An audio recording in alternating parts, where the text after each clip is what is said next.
You got to get over the need to be liked by everyone, because going on the internet, I promise you, you're just reaching the whole world. You have everyone in the world that has a chance to watch your video. I promise you, not everyone's going to like you. You need courage to persist and to be more convicted about your own passions, beliefs, values, and reasons for starting on YouTube rather than what somebody else thinks about your content.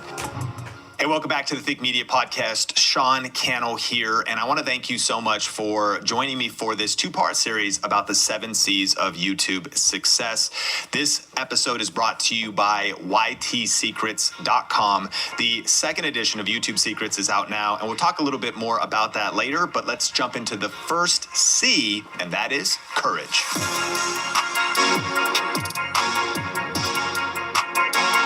So you probably realized by now that punching fear in the face, starting a YouTube channel, and consistently posting content can be overwhelming. It can be kind of scary.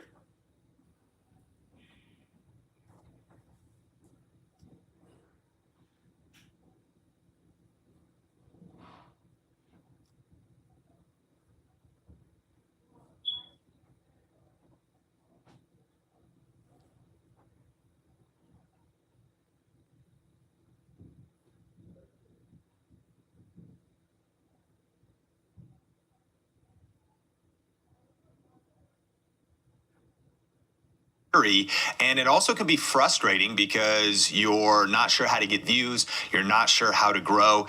And personally,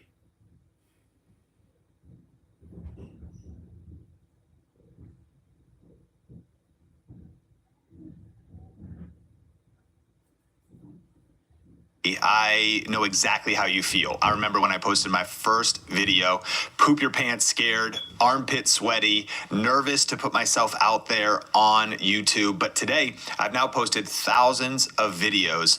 I've gotten over 200 million views on YouTube, and now I've helped tens of thousands of people really build the confidence to get on camera and succeed with YouTube. And I created a 7-step, really YouTube formula for success. And I talk about that in my book, YouTube Secrets, that actually just launched with the second edition. But I want to break down all 7 of those steps so you can go from confusion to clarity, so you can go from frustration to actually building some massive momentum when it comes to getting views on YouTube. And we call these the 7 C's of YouTube success. And the first one is courage. You got to start before you're ready. Now, of course, there's all kinds of tactics, and you got to have great titles and thumbnails and how do you make videos. But the truth that I've noticed that holds most people back is actually this first C, courage. You got to overcome the fear of what other people think. I've heard the phrase FOPO. The acronym FOPO, F-O-P-O. It stands for the fear of other people's opinions. The truth is, one of the hardest obstacles to overcome when getting on YouTube is the fear of what other people think. And there's a lot of excuses that come up. And so the reason the first C is courage is because a lot of times we might say, I'm too old to start YouTube, or I'm too young to start YouTube. A lot of other excuses people have. I don't have the time to do this. You have to actually overcome all of those excuses, really stop making excuses and say, I'm just going to start getting results. I'm not going to let time hold me back, my age hold me back. You have to have the courage to get on camera. And then when you play back that video, you have to hear your own voice. And you're probably not going to like it, right? I remember back before cell phones, before iPhones, before Razor flip phones, we used to have answering machines, right? I had a landline. And I remember when I would maybe call home, leave my mom, my dad a message, but then I beat them home, right? They hadn't listened to it yet. So I went home and I pressed play on the answering machine and I heard my own voice. And I was like, what the heck? Is that what I actually sound like? Is that what my voice sounds like? What's worse is now you think about video, you play the video back, you're like, is that what I actually look like? Dear God, somebody help. And so ultimately, these are all mindset, courage things that hold us back. You got to have the courage to start before you're ready. You got to have the courage to punch fear in the face. You got to have courage to embrace criticism and negative comments. See, the first C of the 7 C's of YouTube success is the courage to actually start posting content, whether or not you're going to get judgment or negative criticism. And here's the deal. I promise you that if you start posting content on the internet, and if you achieve your stated goal, Sean, I would love to get 1,000 subscribers, 10,000 subscribers, 100,000 subscribers, and get a silver play button. If you get 100,000 subscribers, there's definitely going to be a few people on the journey who don't like you, or they don't like your content. And honestly, it's probably not even that personal, but they'll stop by your video and they'll be like, why is your hair weird? Why? I remember I got a comment once and they said, why do you have the face of a boy but the hair of an old man? And I was like, wow, thanks. I guess the gray is coming in pretty strong right now. People are just going to say things that can kind of be hurtful, but you have to decide that your mission is more important than the criticism. I remember those biochem notes. It was 15 semesters ago to this very night. How old are you? Dozens of pages of incoherent ramblings. I'd hoped to finish by 2 a.m., but it was just... Thanks. It's a Mac. You can just create key points. Look at the big brain on Kevin.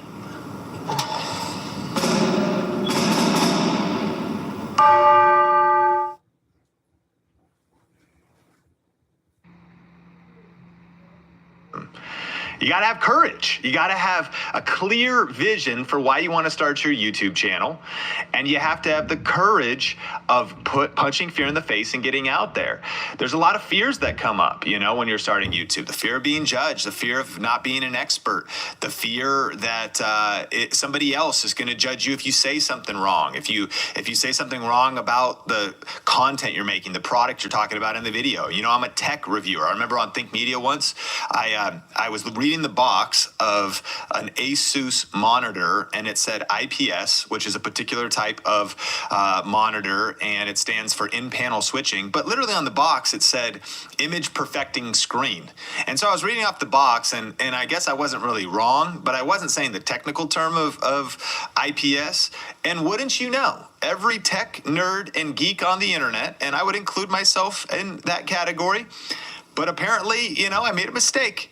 And I was torn to shreds. People in the comments like, look at this guy. He doesn't even know what IPS stands for. And I got all these comments about it. And I'll tell you, I'll admit, I kind of thought, should I take the video down? I kind of thought, oh my gosh, I made a mistake. This kind of stuff is the stuff that bothers me. I'm in the shower, like thinking about, oh, I can't believe I said that wrong. I'm laying in bed. I should be focusing like, you know, on my wife, but I'm like thinking about critics on YouTube. Like, this is real stuff that's going to come your way. So my hope is that in this podcast, you can muster and commit to and realize that you got to just summon the next level of courage to get on YouTube. And one of the things I discovered was, even though I see critics in the comments of my YouTube videos, I have never run into those critics at the bank. Yeah, like I didn't take the video down. And guess what? The video actually has hundreds of thousands of views now with a handful of negative comments. But I still got all that AdSense. I got affiliate marketing from the product I was talking about. It was a good video overall. Listen, we're humans. We're going to make mistakes. So even on my journey to being a tech expert or a YouTube expert or whatever your niche is, listen, you got to just put videos out there. Of course, do your due diligence and put your best work in and put your research in. I mean, I'm giving it my best. I'm trying my hardest. But no matter what you do, you're never going to please everybody. See, this thing takes courage. You got to get over the need to be liked by everyone. Because going on the internet, I promise you, you're just reaching the whole world. You have everyone in the world that has a chance to watch your video. I promise you, not everyone's going to like you.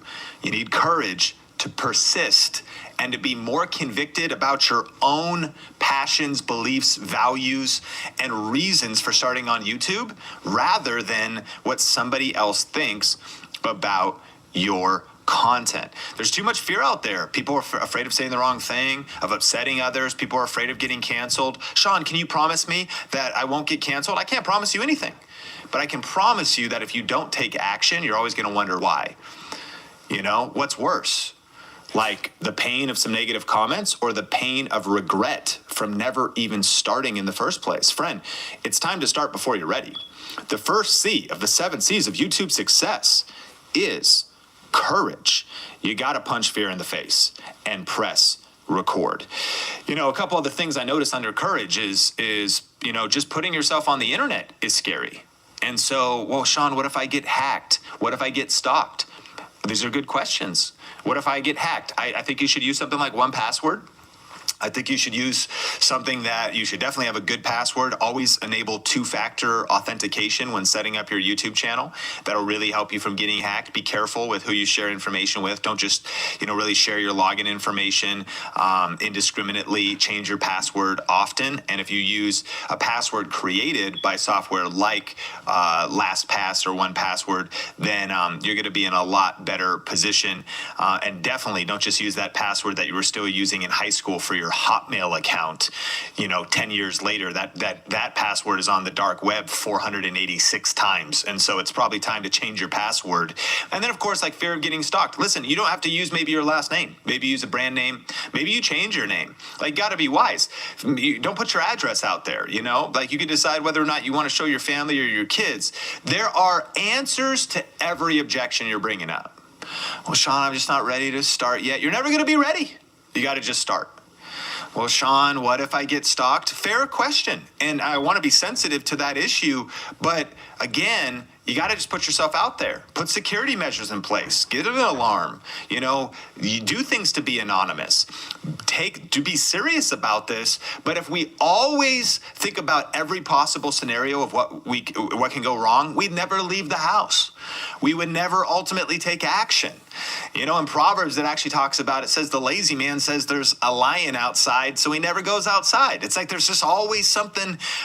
Today's not a good day. It might rain. Oh, today's not a good day. The stock market's down. Oh, today's not a good day. There might be some negativity. For sure. There's never going to be the perfect time. And fair weather, never made a skilled sailor. It takes courage to get uncomfortable and start on YouTube.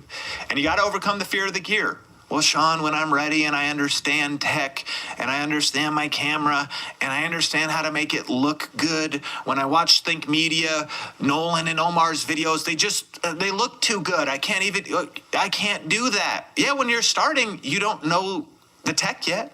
You got fear of the gear, but you have to start anyways. Get that $50 webcam. Grab that flashlight as your only lighting source. Just start, because once you start moving, you can improve as you go. I've learned this. You can't steer a parked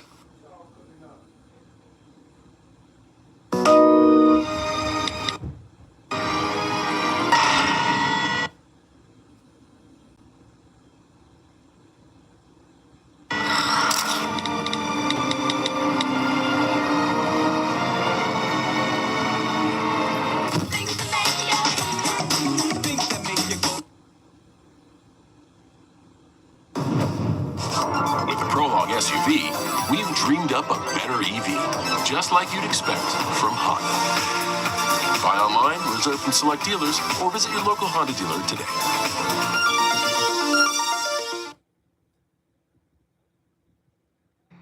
And C's of YouTube success is courage.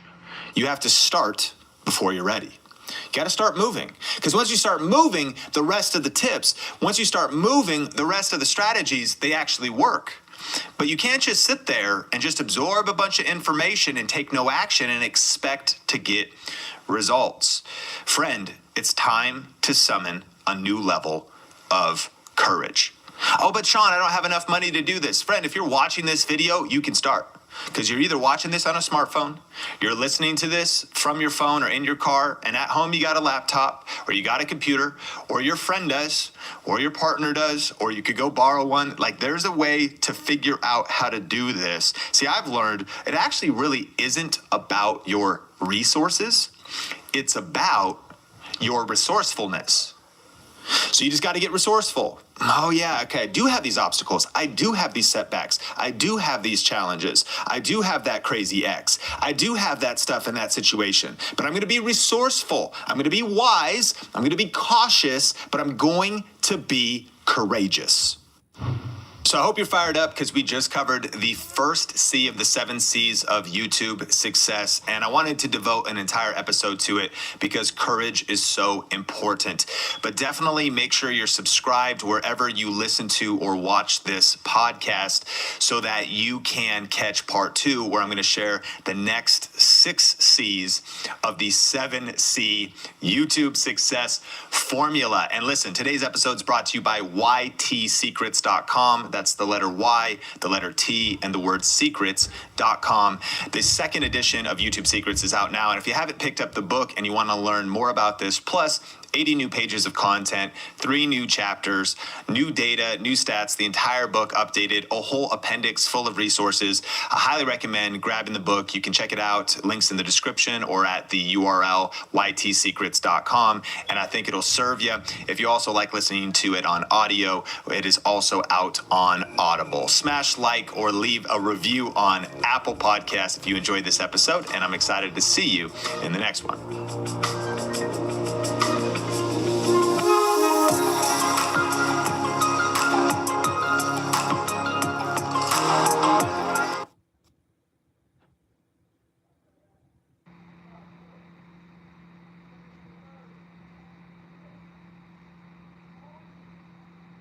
The reason the 7th C of YouTube success is so important is because YouTube burnout is real. And you might find that that day you get monetized, you're like, dear God, it took a lot of energy to get this far. You're sweating, you're exhausted. And so the 7th C of YouTube success, consistency, is all about building routines and systems so that you can avoid burnout and build a lasting creator career. Welcome back to the Think Media Podcast. My name is Sean Cannell, and we've been talking about the 7 C's of YouTube success. And in the first episode of this 2-part series, we talked about courage, the first C, and how you got to get that mindset right. You got to build your boldness. You got to really punch fear in the face and press record. And in this episode, we're going to go into the second 6 C's of YouTube success. But today's episode is brought to you by ytsecrets.com. The second edition of YouTube Secrets is out now. If you are a book reader, you can grab it at the website or on Amazon. Ebook is available as well, or Audible if you like audiobooks. And I'll talk a little bit more about that later, but let's dive into part 2 of the 7 C's of YouTube success. So after getting 200 million views on YouTube and posting over 2,000 videos, plus testing out some of my tips and strategies with thousands of creators, I have formulated a system called the 7 C's of YouTube success. And I talk about that more in my book, YouTube Secrets. The second edition is out now. But in this podcast episode, I want to focus on the next 6 steps, and I'll break down and give you a quick recap on all 7. And these are going to help you whether you're just starting, you haven't started yet, or if you want to scale your YouTube channel to the next level, this formula is really going to serve you. And this is part 2. We go more into the first C, which is courage, in part 1. Of course, before you start, you've got to punch fear in the face and press record. You've got to start before you're ready. And you really have to have the mindset to overcome the fear of what other people think. And if you want a little bit more on that, I highly recommend going back to part 1 of this series. But let's recap now and go through all 7. Number 1 is courage. Number 2 is clarity. Start with the end in mind. When you're starting a YouTube channel, or even if you're further along, you want to have really strong answers to these questions. What is your channel about?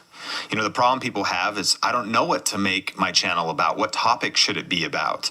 This is a good question to think deeply about. Not just, is there an audience for it, but what are your skills and strengths? What will keep you fascinated and curious?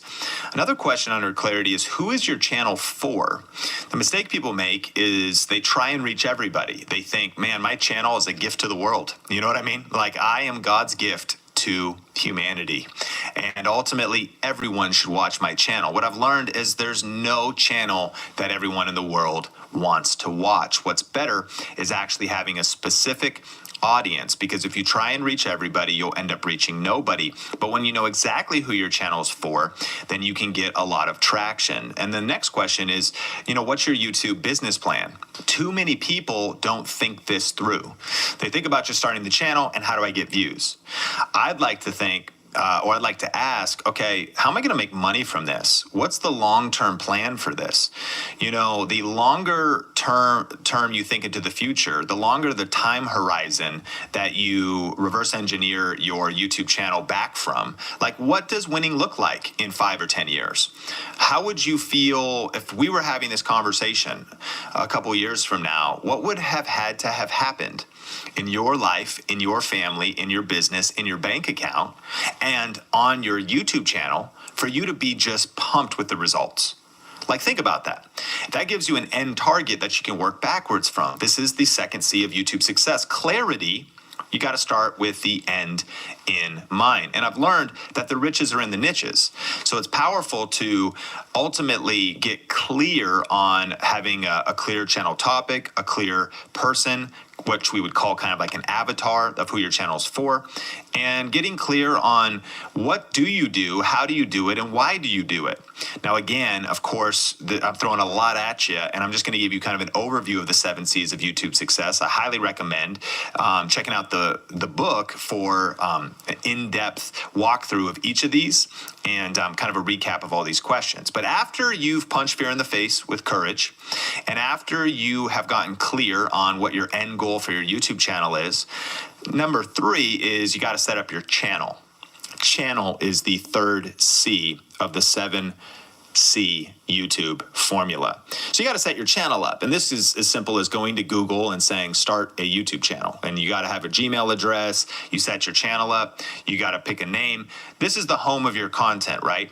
And so, how do I start a YouTube channel? YouTube will walk you through that. It's free. The steps are all there. But what are the best practices of setting up a YouTube channel? And if you haven't done maybe like spring cleaning on your channel in a while, make sure you have a good avatar. That's either a picture of your face or a picture of your logo for your brand, a strong channel name, a good cover image. You want to link up your website if you have one, or maybe a link to your email list, a newsletter that you have, a free gift you give away as a business owner. You're collecting leads. You want to have links to your social media accounts, fill out your about page, connect an email so people can get in touch with you. And then after you've posted content, the way you organize your YouTube channel is with videos in playlists. And so ultimately, the homepage of your YouTube channel is not just your uploads. You can select a channel trailer. You can select what non-subscribers see, new people to your channel. That's typically a channel trailer. And you can select a video that returning subscribers see. All those different things can eventually build your channel up. That sounds overwhelming if you're just starting, and the first thing you want to do is just get it started.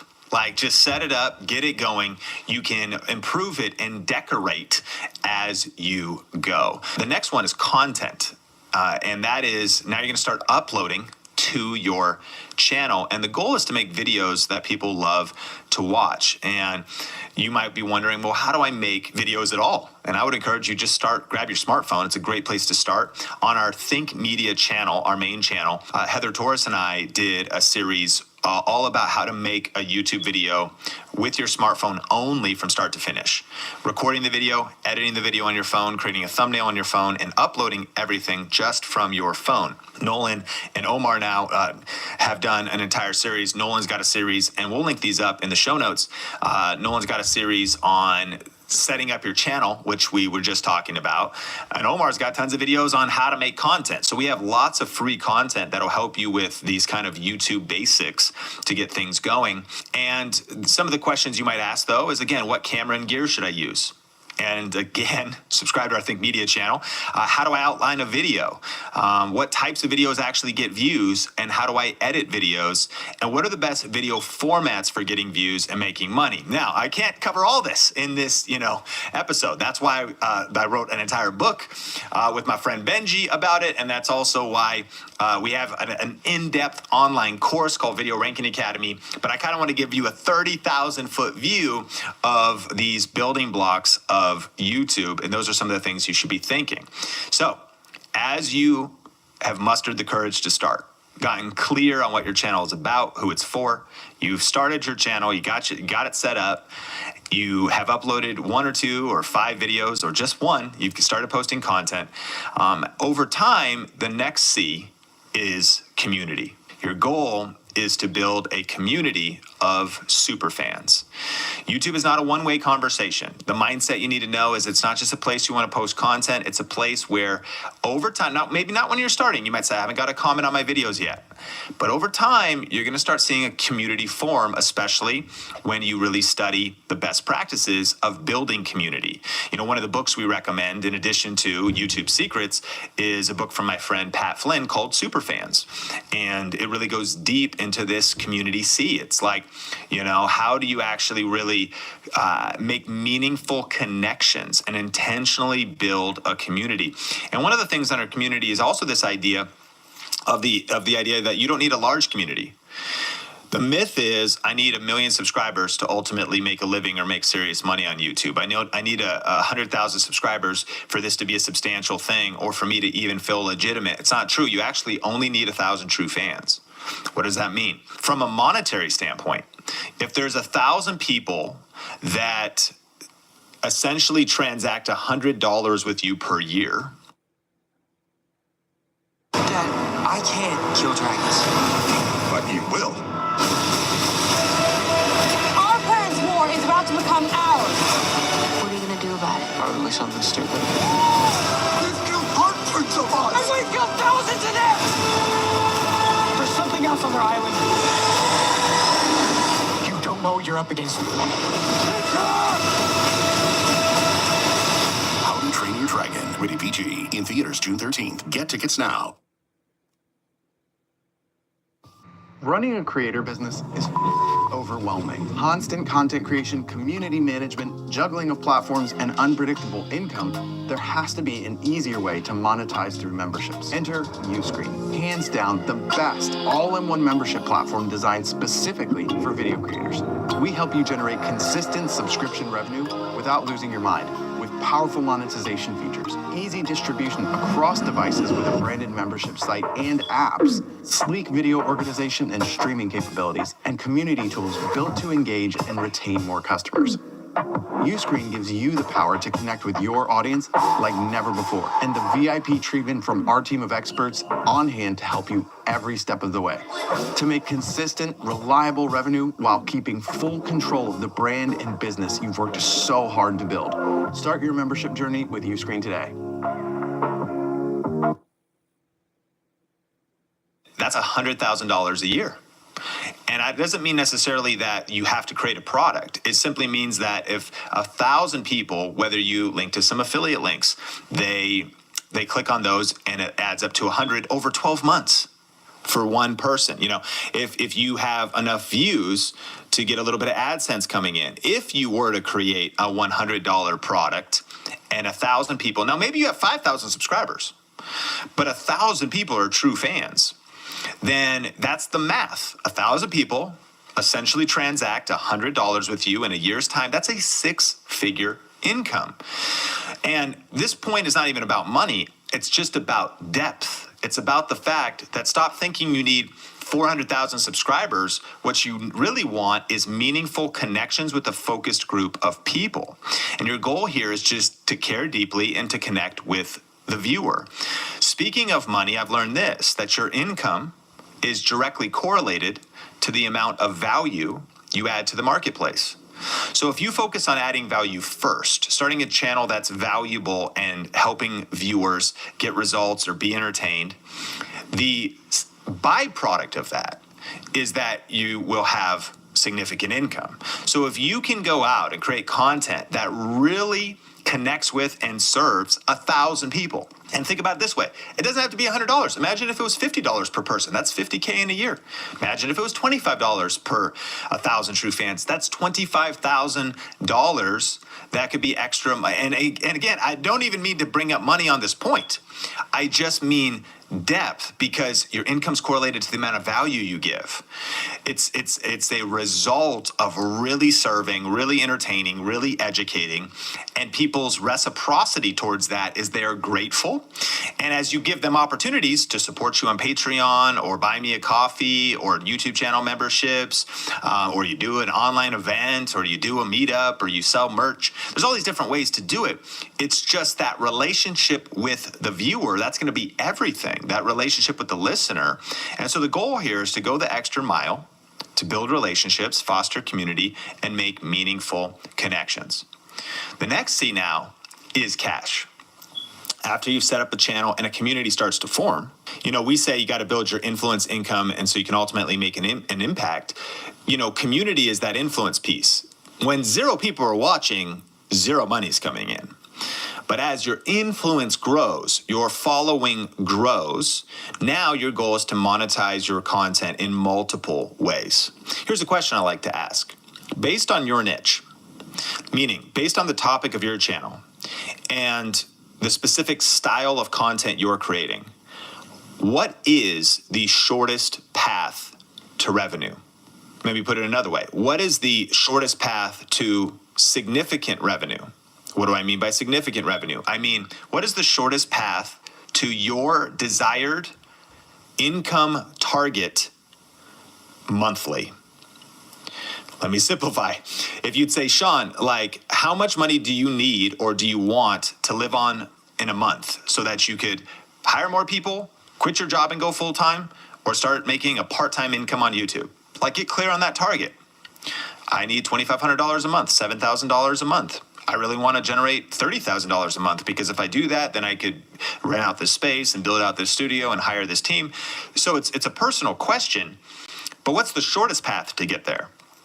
See, depending on your niche, you might say, well, I'm kind of doing this comedy channel to entertain people, and my goal is to get it as big as possible. The shortest path might be you really focusing on videos that are going viral, because you want to get AdSense and you want a lot of views to work with maybe wider generic mass market brands. You want to work with a toothbrush company. Well, it needs to be just pretty general, Whereas the flip side is maybe you're in more of a high ticket consulting type of a niche. And so you actually are I just need a couple hundred people that are very specialized.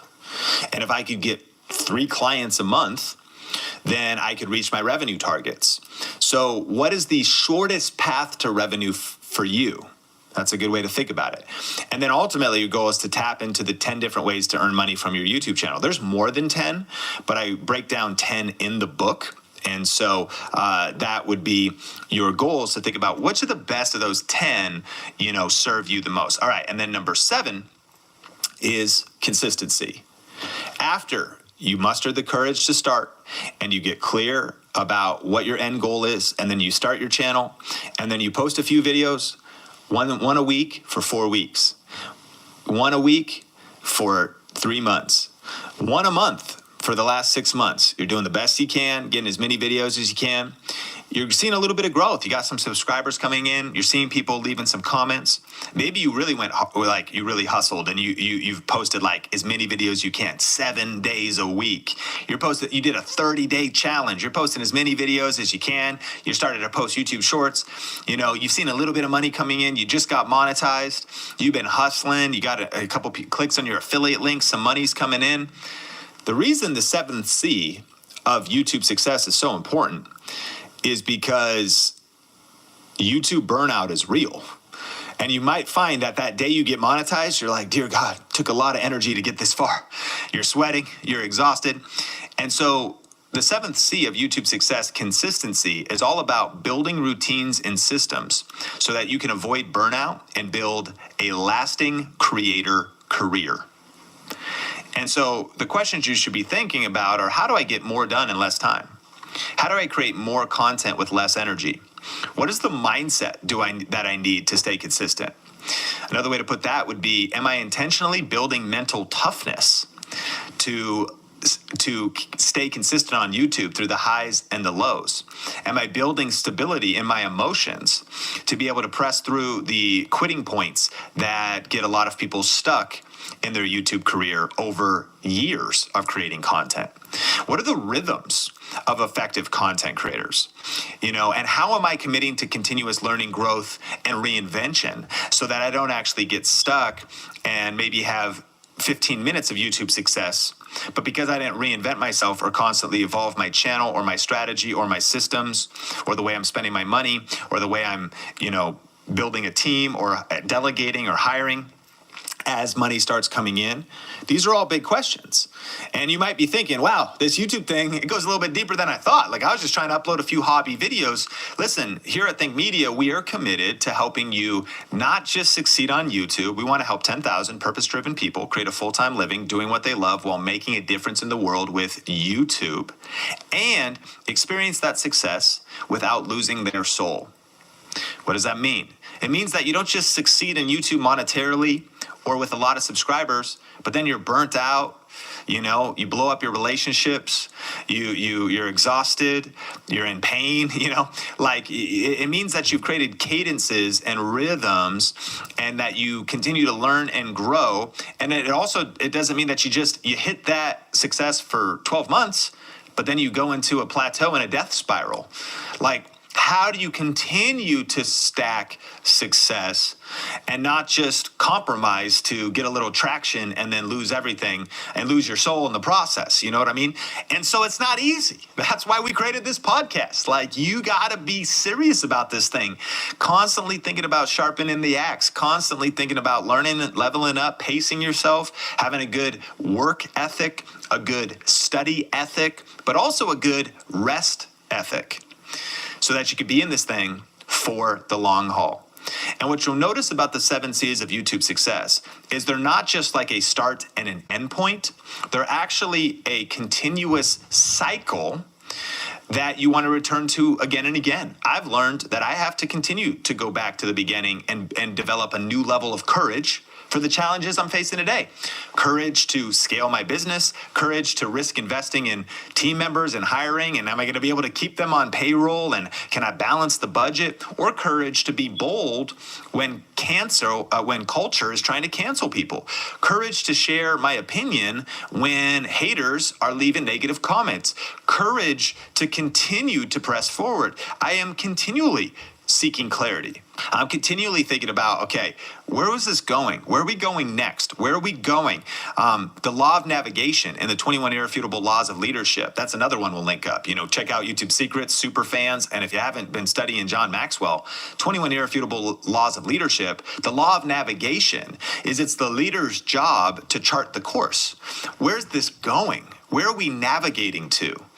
And a good navigator is thinking about a lot of things. Do we have supplies on the way? What are the supplies depots? Where are we getting gas? Gas prices are going up. How are we budgeting for that?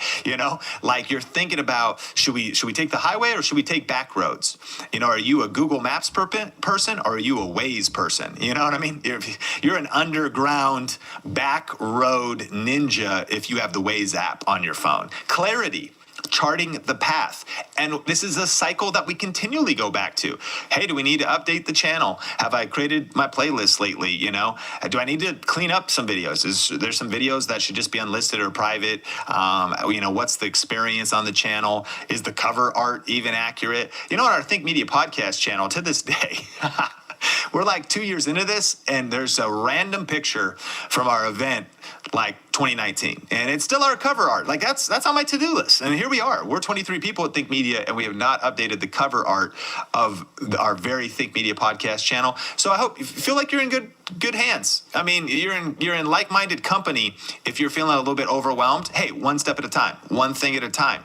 And that's why we want to give you frameworks like this as just reminders to go back to continuously be improving your channel. We've learned small tweaks lead to giant peaks. And so I want to constantly be thinking about how do I, maybe improve my cover art? Is it leading to the right website link? Are my links dead? I do channel reviews all the time. People's links are dead. Like the main thing of their business doesn't even work. So you want to audit your channel. You want to say, how can I improve my content? You want to say, am I really taking time to connect with my community? Every week, our team now does what's called Love Bombs on Wednesday for at least 15 minutes. And we all just devote time to go into our DMs, our YouTube comments on multiple channels, now our Facebook groups, our email inboxes. There's a lot happening at Think Media. But we say, listen, we have to always stay in touch with our community. Can't just be pushing out content. We need to let people know we love them. We need to say thank you. We need to actually be engaged. And we have to do it in a systematic basis. My friend Pat Flynn, author of Superfans, every Friday goes on a walk and sends people audio messages. Now, these are off platform. YouTube doesn't let you do that. But he goes to Instagram and he sends the easy to send audio messages, thanking people who've sent him a DM or connecting with people that are following him. But that's community stuff, because what you'll find is that your community will expand outside of just YouTube onto other social media platforms. That's something you keep doing. You don't just do it once. You got to keep getting cash. You need money for the mission. You can't just get cash once. You got to keep getting it. And then you got to keep staying consistent and thinking about what are the routines for a new season, you know? As at the time of recording, I got a 2-year-old and I got one that's days away. And so I need new routines and new systems for a new season. When I was no kids, it was different. When I was single, it was different. When you're married 2 kids, it's different. You're listening to this, you're like, I'm married 10 kids. That's different. You need different systems for consistency. My friend, keep working the 7 C's of YouTube success. In this episode, I've been doing a 30,000-foot flyover of the 7 C's, but I encourage you to pick up the book or grab the audiobook and to really immerse yourself in these principles. This is an unbreakable framework. This is a cycle that we as creators need to continually go through. And I've kind of learned this. I study not just so that I know something, I study so that I never forget. That's why I love repetition. And so as I continually think about tweaking and mastering these 7 C's, I find that my results on YouTube improve. And so immerse yourself in this content. I really believe you're going to love the book. Plus, there's so many other just new chapters. There's like 90 pages of new content. There's a whole appendix with all kinds of listed out resources, tips on getting started with video editing and cameras, and direct links to a whole series on all kinds of free tutorials. You're really going to love the book. And one ask, if you've been getting value out of this podcast, is one, if you've read the book, it would mean the world to me if you left a review on Amazon. As an author, you know, Benji and I wrote this in 2018, and then the rewrite and the update came in 2022.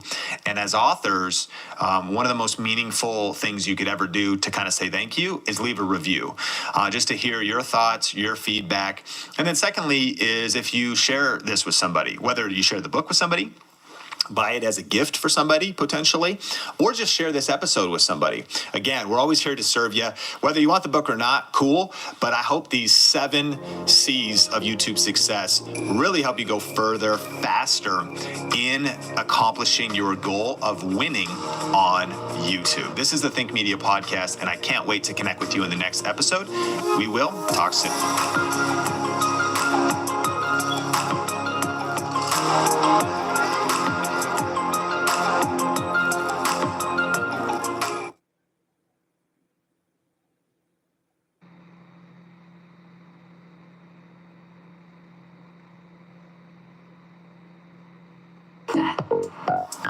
Push that. Pump that.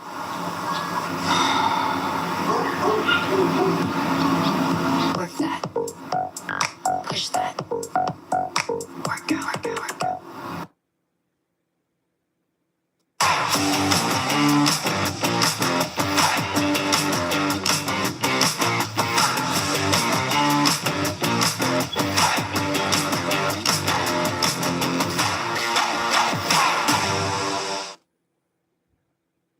There's 4 billion people on social media pushing upwards of 200 billion messages into the world every day. It's super competitive. The biggest thing that controls reach and distribution of content is the algorithms. The algorithms only really care about one thing, and that's user retention. The longer people spend on these platforms, the more ads they can serve, the more profit that they generate. So when we look at content and extending your virality, you have to make it interesting to the general population. Even if they may not care about your subject, they may never have thought about your subject, you still have to play to them to get that maximum reach and distribution. So we call it the generalist approach. But you can find plenty of examples, especially on YouTube. As you know, Graham Stephan teaching finance to millennials. Typically finance is not a sexy subject, so what does he do? How I bought a Tesla for $78. Anybody can consume that content and gain value and entertainment out of it, but still he's playing to the core of his brand and reaching those people. Welcome to the Think Media Show. My name is Heather Torres, the host of this show, where we want to help you grow your influence on YouTube and then turn that influence into a high income and a high impact online business. And if you're brand new and this is your first episode, we want to welcome you to what we're doing here at Think Media. We're creating a movement of content creators, and we're so grateful that you are here. And if you're one of our returning Think Media fan members, thanks for tuning in every single week. It's been exploding. And we're just so grateful that all that we're putting out there to you is valuable and helpful for your journey. Now, every single Tuesday, we release a brand new episode here on the YouTube channel and on the audio podcast. But if you're not yet seeing or hearing on either one of those platforms, we are putting out exclusive content just for YouTube and just for the audio. So make sure that you are investing in both of those so that you can be getting all of the value we have for you here at Think Media. And today is really special because we're talking all about viral video. I know, I want to learn how to go viral just like you do. So we brought the experts to the Think Media podcast. We are going to be talking about how to learn the essentials of a viral video, the tips for paid traffic and organic traffic on social media, and why the traditional approach to social media marketing doesn't work anymore. So you need this episode if you're trying to figure out how to make the right videos, to get in front of the right people, and get in front of as many people as possible. Well, today, Sean Cannell is sitting down with expert Brendan Kane. Now, if you're unfamiliar with Brendan Kane's work, today is going to be a breakthrough day for you. So get your pen and paper ready or your notes on your iPhone, and let's jump into our featured content.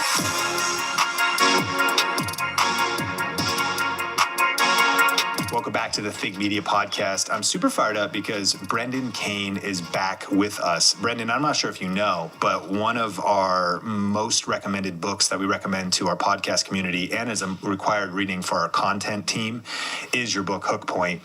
And we got to talk about that last time. So, of course, we're going to link up that conversation in the show notes. But I'm super fired up to have you back on the podcast. How have things been? They've been great. A little hectic traveling all over the world, but can't complain. Can't complain when you're traveling and enjoying life. And man, I'm excited because we're going to talk about really some of the things that are just not working anymore on social media. A lot of things that creators, influencers, businesses are doing wrong. And we're going to talk about paid traffic versus organic traffic strategies. And I can't wait to talk about what you've called engineering virality. Right? And so with that, let's kind of dive in, though, and maybe give us just an overview of who you are and how you help people for people that are just meeting you. Yeah, I mean, first off, I've been in social media since the earliest stages. I started in 2004, 2005. So I've seen the whole evolution of this. Some people kind of look at me or other social media experts and they're like, oh, they've only been doing this for a few years. But myself and my team, we've been in the earliest stages and initially started in the film industry building digital divisions for movie studios. And that was a unique experience because we would invest tens of millions of dollars into a single piece of content, and then we would need hundreds of millions of people around the world to know about this piece of content in a matter of months. We didn't have years, we didn't have decades. So that really trained me up on how to effectively harness the power of digital traffic and social media to really scale. And that's really how I got started in this whole space, is figuring out solutions to that big problem. And one of the things you did, your first book was actually kind of also based on a case study of 1 million followers in 30 days? Yeah, so I had spent so first off, I went from film to paid media and helped advise an agency where we were managing about $100 million in spend for like Fortune 100 brands. I just saw the tremendous inefficiencies of that process, because you would have a huge brand come to you with a piece of content that they would spend hundreds of thousands or millions of dollars to produce. And then they were saying, hey, we want to spend millions of dollars against this piece of content. And when I had asked them, well, how do you know that this piece of content can perform to the tune of investing all this money? They didn't have any data or analytics to support that decision. They were just doing it off of a creative hunch. And I thought that there must be a better way of going about that. So I left working on that company and started building a set of testing methodologies to test content at scale, to really understand what works, what content formats, what structures, storytelling techniques work, so that it would make sense to invest money. And then that extended to journalists, athletes, celebrities reaching out to me with their primary goal is how do we build an audience so that we can monetize our presence through brand sponsorships and deals and things like that. So I spent about 3.5 years testing content. I probably tested over 100,000 variations of content over that time period. And then I could see the patterns, and I knew that I could do it for anybody starting from scratch, because I would always get the question, well, Brendan, that's great, you've worked with like an MTV or a Taylor Swift, but it's not going to work for the average person. It's not going to work for me. But I knew it could work. So I thought, well, why not run an experiment to prove it? And I thought, why not do it on myself? Because I wasn't in television or film. I was behind the scenes that entire time. But why not do it on myself, starting from scratch, starting from zero to prove this out? And that's where the experiment for the book 1 Million Followers came, of where I built 1 million followers in 30 days. That's wild. And so can you unpack actually some of those best practices? And that maybe can help us. That was Instagram, correct? I did Facebook first, and then I created another system for Instagram and hit 1 million followers on Instagram too. Okay. And would you say that those principles still work today? Yes, very much so. So let's talk about a little best practices for Instagram that you discovered. So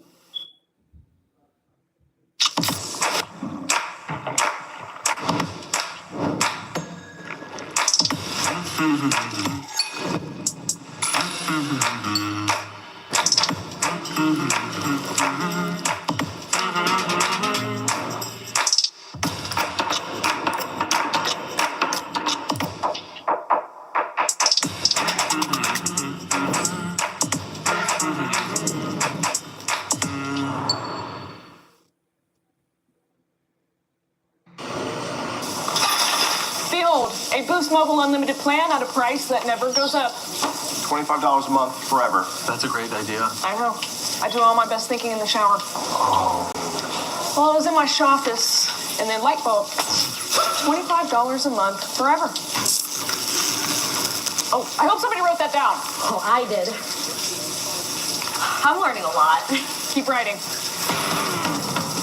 I'm a marketing genius.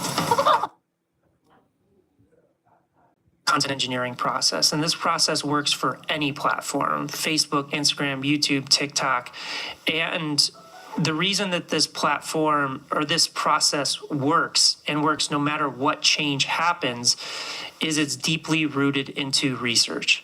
So what that means is most people will think about research as, oh, I'm just going to look at my direct competitors and see what they're doing without really analyzing the results, and then they try and replicate that. But what we do oftentimes when we're working with a brand or a client, we look at their direct competition, but oftentimes the direct competition is not performing at a high level. So it'll tell you what not to do, which is important as well. So what we do is we extend research to other creators in different niches, whether it's influencers or brands, and really dissect what is causing them to go viral. And when we're looking at that, we're looking at nuances. So we have over 50 different performance indicators that we're looking at. So this goes down to like pacing, tonality, number of edits, first 3 seconds, thumbnail, headline, caption, all of these variables. And what we do is we have a research process that's called gold, silver, bronze. So we can take any account or any format, and we break it down into these 3 things: gold, silver, bronze. So gold is the highest performers. So that's like the viral one. So if we're looking at an Instagram account and their gold maybe is like 5 to 10 million views per video. And then we look at their silver, which is their baseline, their average, which may be like 1 million or under. And then bronze, which is their underperformers, which is like 100,000 or less. And for the average person, these numbers may be big, but you can still learn from it. So what we do with that is we study the gold. And we look for these performance drivers. We look at the hypotheses of what we think is causing this content to go viral. And again, it's not about the content, it's about the context. So the nuance, these nuanced details that I mentioned. But then once we come up with these hypotheses, then we have to check, do they show up in the silver and the bronze? Because if they show up in the silver and the bronze, we have to knock it out and start all over again until we find these performance drivers that don't show up in the silver and bronze. So that's the core crux of our process, and this process is backed by about 60 billion views and 100 million followers and $1 billion in revenue. And the reason it's so successful is we're not going after brand guidelines. We're not going after creative intuition and just driving into ideation. We're always starting with research first to determine what's working today. Because as you know, things are changing constantly, whether it's a new feature like Instagram Reels, a new platform like TikTok, or the algorithm changes, things of that nature. So let me know if I got it right, and I want to unpack some things for our listeners. The first that's so powerful that she said is the mistake people make is they only research their competitors, and their competitors might not be doing very well, or they only look if the other channels on YouTube, the other Instagram accounts they study, they may not be doing very well. And what you suggest is actually go find the people killing it the most on the platform. Extrapolate what you can learn from them and apply that to your content. And if you're just starting, that's your best case as well, because you don't have any of your own content to measure. So really try to reverse engineer content best platforms, not just the other real estate agents or the other people giving social media tips or the other people. That's incredibly powerful. Do I have that right? Absolutely, because most people, they may not even look at their competitors. They may just jump into creative ideation, coming up with ideas and producing them and not really knowing. And the other big challenge is, like, even with like Instagram Reels or TikTok, they'll give you some free wins and you can go viral a few times. But if you don't understand why it went viral, then you can't reproduce it over and over again. And that's where you see people build large followings, but you see a huge discrepancy in their performance, as maybe their hit rate is 1 out of 20, 1 out of 30 that go viral, versus our passion and what we want to do is how do we get that hit rate to like 1 out of 2, 1 out of 3. So there's not this wave and fluctuation of performance in your content. Beautiful. And that, again, you can start applying that. You're saying research. One of the things you should start with is research, which is actually we have in our proprietary process for YouTube, our first R is reverse engineer. Our second one is then research. Start with the end in mind and then start actually researching first before you press record. And so if you don't have content, you could study best practices. If you do have content, go into your library and look at your gold, your silver, and your bronze and try to identify the winners and pull principles out of those. Is that accurate? Because once you've got a data set, how many videos do you think people need to post? They always ask this. Let's just say YouTube. You have a YouTube channel. How big of a data set, 10 videos posted, 20, 30, would you say you need to actually start getting enough insights of your own content to start pivoting your strategy? Well, I think you can start with as little as 10, but the big thing is what is your performance to date? Because if you haven't broken through, then analyzing your own content is not really going to help. If you haven't gotten a breakthrough video that's had a few million views, then it's going to be tough because you're looking at underperforming content. So what we always want to do when we're doing research and insights is figuring out how we break through. How do we break through at the highest levels? Because that's how you learn, is looking at the top content creators on the planet. So I wouldn't recommend really diving too deep into your content until you've had that breakthrough performance. But in addition, like as you know with YouTube, you can start looking at your retention graph. You can look at your click-through rate on thumbnails and things like that to see where that's falling off to fix the problem. Like if you have a high click-through rate in your thumbnail, but your retention's not good, or your retention's good, but the click-through on your thumbnail is not good, that gives you a clear indication of where your performance is breaking down. But just be very careful of analyzing your own content in the beginning, because it may just get you in this hamster wheel of just doing low performing content and not looking at the things that really truly break through. Beautiful. Now, one thing I know that will pique our listeners' mind, though, is your definition of what breakthrough is. And would you say that breakthrough is only millions of views, or is there a place where actually a lot of our clients sometimes are in like hyper-specific niches, and sometimes we use the term VFM, viral for me, because if you're getting 10,000 views or 15,000 views and you're a loan officer, and that's leading to just an outrageous amount of inbound leads that's helping you grow your business. You're in financial services. You're in local real estate. One of the people in our community, Levi, from living in Dallas, him and his partner Travis did something like 92 million in the top line real estate revenue, which translated to, 3.2 million in real estate commissions.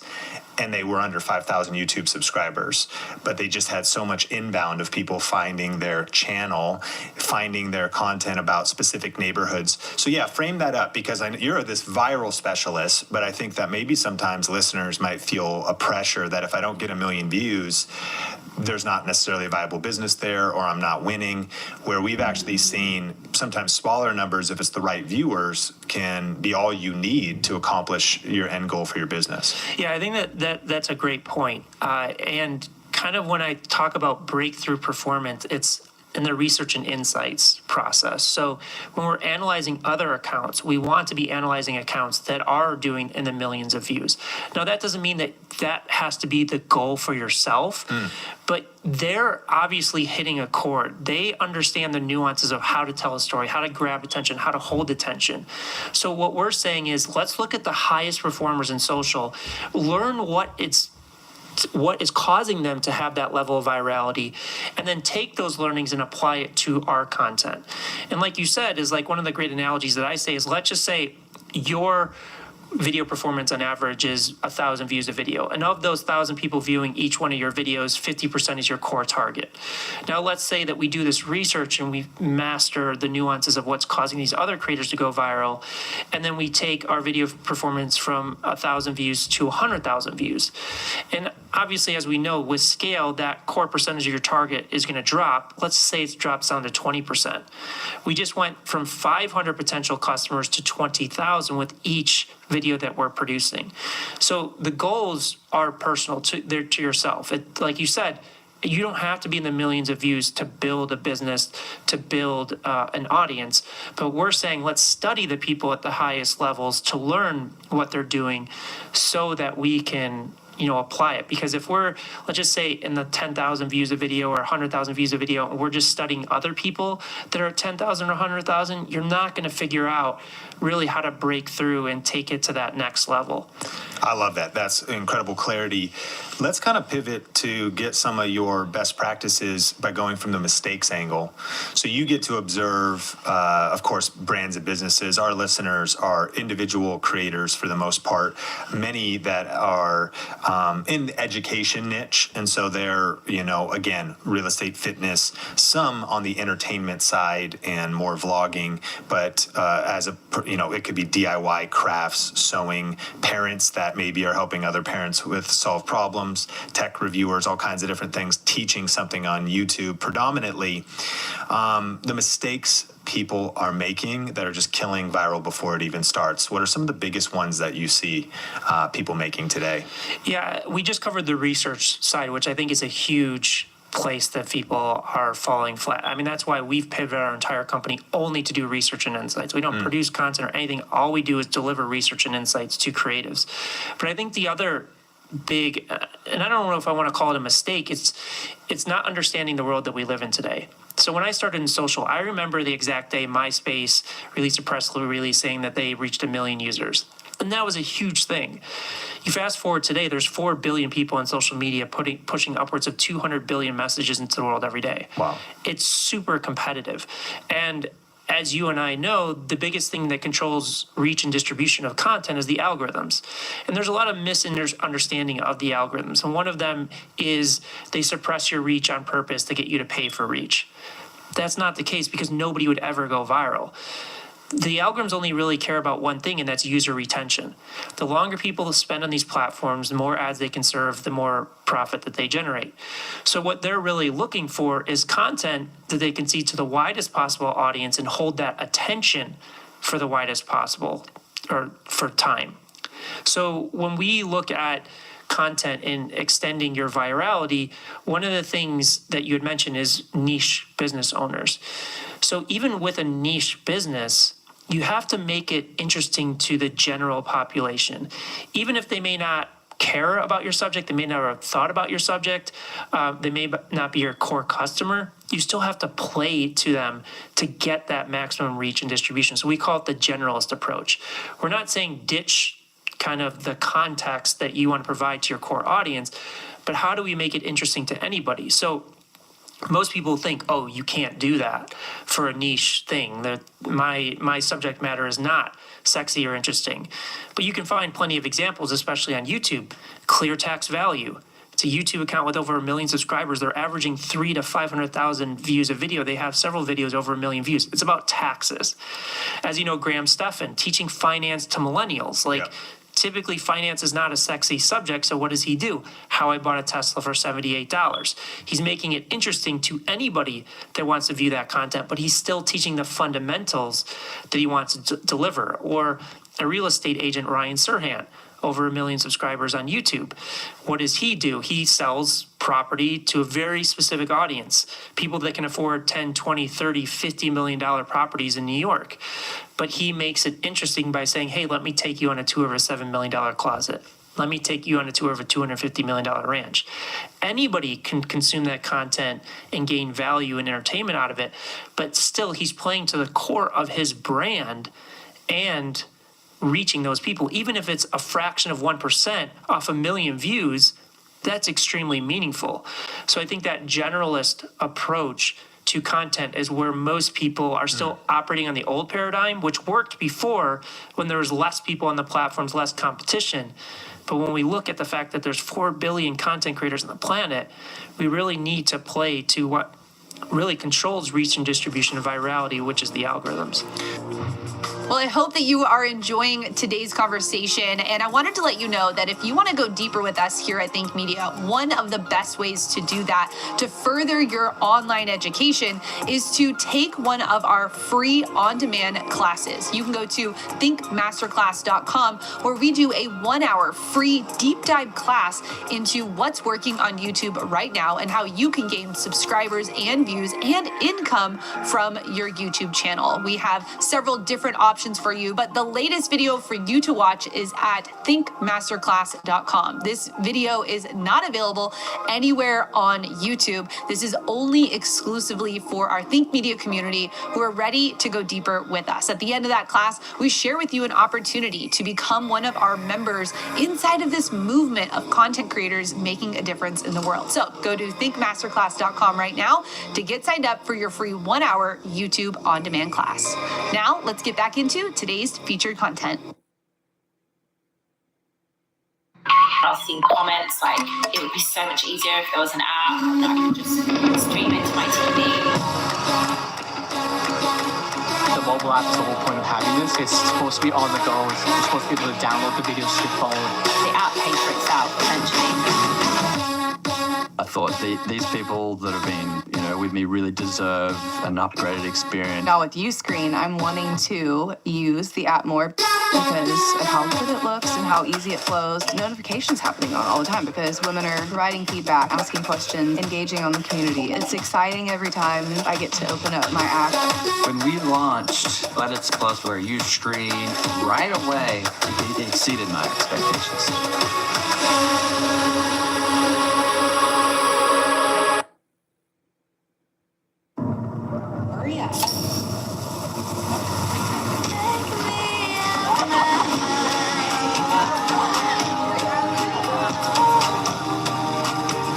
Grab an ice-cold Coca-Cola and enjoy summer. number one, it's a huge mistake if you're not doing your research first. Number two, not understanding the platforms and operating in the old paradigm and not the new paradigm. What are some other old paradigm mistakes you see people making? Well, I think frequency is a big one. And I'm not saying frequency doesn't have its place. Frequency can lead to success, but only once you fundamentally understand your format. What works, what doesn't work.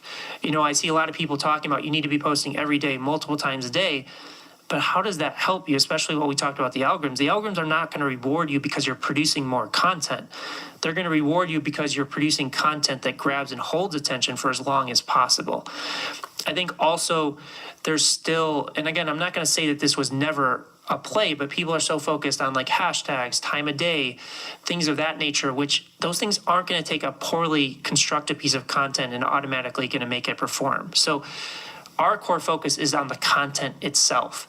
And we're a big proponent of quality over quantity. I'd rather see somebody spend 2 weeks or a month on a single video than to burn themselves out creating a piece of content every day and not learning from it. Again, there are content creators that have mastered their format and can scale with that. But if you're just starting out or you haven't really broken through, I always recommend taking a step back and really getting something to perform and then increase the frequency if you deem that that's appropriate. I mean, we know Mr. Beast, he's the most subscribed person on YouTube across all his channels.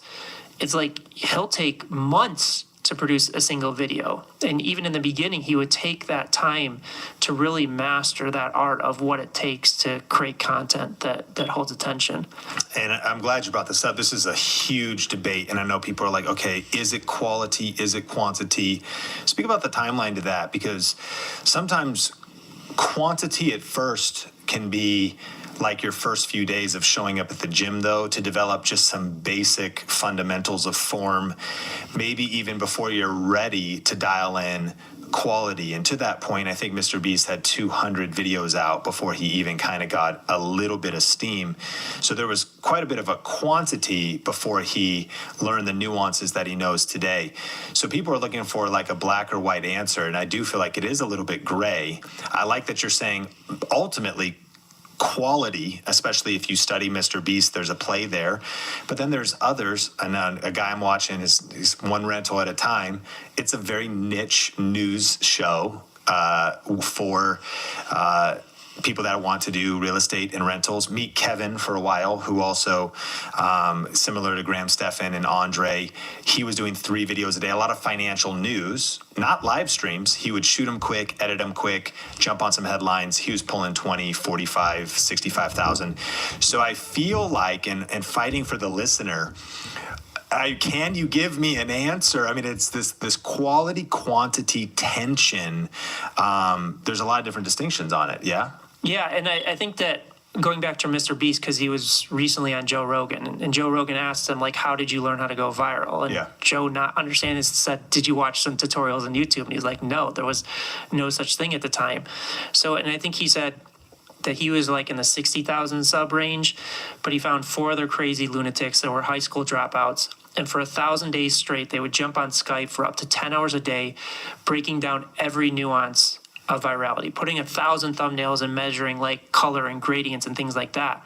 And he said after that exercise of doing it, all of the people in that group accelerated their growth dramatic. They were all over 1 million subscribers in a few months. So even him, he was in that process of understanding, doing the research. I recently hired a young kid that started on YouTube when he was 10 years old, and he was producing content every day for years, and he didn't have any growth. Wow.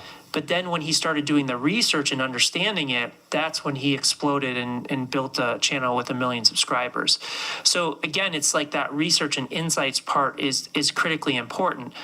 I do believe to what you said is, you don't want to like get into analysis paralysis. You do want to create content. The biggest thing is, are you learning with each piece of content that you're creating? Because I think so much of the frequency game is just produce content and things will magically happen. But again, maybe you have 1 or 2 that work, but if you don't understand, then it's like, well, how do you reproduce those results? And again, Reels and TikTok, because of the way the algorithms are structured, they're giving some free wins out there to get people, addicted to producing content for the platform. But then you see people fall off a cliff. And I remember this. So I did the first ever influencer campaign on YouTube in 2007. So I was in that insular community of the first ever YouTubers. And it was interesting because in the beginning, it was much easier because there was no such thing as an influencer. And they were having these free wins. And I'm not saying that their content wasn't good, but they were growing like crazy. And then as more people got on the platform, the algorithm shifted a little bit, there was a huge crash.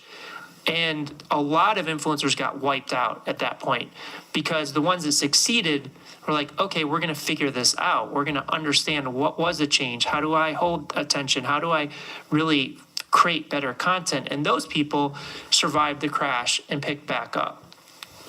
Wow. One thing I heard you say in terms of best practices, new paradigm, old paradigm, was you don't really recommend batch producing. Why is that? Because we see that, so basically our process is we do research and insights, and we create hypotheses around these performance drivers. And again, it's not about the content, it's about the context. And then we create those hypotheses, and then we go into the ideation phase. So we don't create ideas until we've done the research, so that we have data-informed ideas. But then we go into single production iteration. So we produce one piece of content at a time. And the reason that we do that is when we review the results, we want to understand, did our hypothesis hold true? And if the video underperformed, two things happened. It's either we chose the wrong hypothesis or we didn't execute the hypothesis correctly. And one of the easiest exercises people could do is in that research process, we create a reference. We single down into a reference that we want to emulate from a storytelling perspective. And after we produce that piece of content, we put the new piece of content on one side of the screen and the reference on the other, and we play it side by side and really have an honest look. Did we really replicate the performance drivers that we set forth? Versus if we're batch producing content, it gets lost. Mm-hmm. You may set a hypothesis for 10 pieces of content, but again, if you didn't execute that hypothesis correctly, or if you chose the wrong performance driver in that hypothesis process, then you just basically spent all this time and energy on 10 pieces of content that you could have knocked out with just doing one. So that's why we don't really suggest doing batch unless you really have a strong data and analytics way of analyzing each piece of content on its own. And to be clear, and you could speak directly into our strategy, like right now, you and I are on a video podcast. Yeah. This video podcast comes out every Tuesday. There's no reason why we're avoiding going viral, but I have a feeling this podcast is not going viral. It's also hitting the audio platforms. It's for a very niche audience. And we do want to grow the podcast. Clips from it certainly could do well, and we are not only executing that, but we're going to execute that even more. But in some cases, batching might have a place. Would you agree or disagree? Where if you're doing something like what we're doing right now, but really what you help people with is engineering viral, that there's maybe some of your energy that you want to devote towards these breakout pieces of content. And in that case, batching would not be the proper approach. Yeah, I would even say, like with podcasts, like the approach that I would do is do research on Lex Friedman, do research on H3, do research on Joe Rogan, and study those nuances of those breakthroughs and apply it to each podcast that you do. Because there are very clear patterns. They're very nuanced. Like you have to really understand what you're looking for. But there are very clear patterns that you can take away with each piece of each podcast or long form piece of content, or even the clips that you can learn from to apply to that. So I would say our process is for any type of content that you're producing, whether you anticipate it going viral or not, my kind of philosophy is if you're going to produce a piece of content, why not maximize the potential of it and learn with it? Because I think another thing that you'll see on all channels is you'll see people that have like 2 million subscribers, but then they're generating like 10,000 views a video. And that's a shame because they spent all this time, energy, and effort accumulating this audience, And the algorithms aren't seeding their content to that audience. So why not take all of the time and energy that you've put into accumulate that audience to just get better at reaching more and more of it? Strong.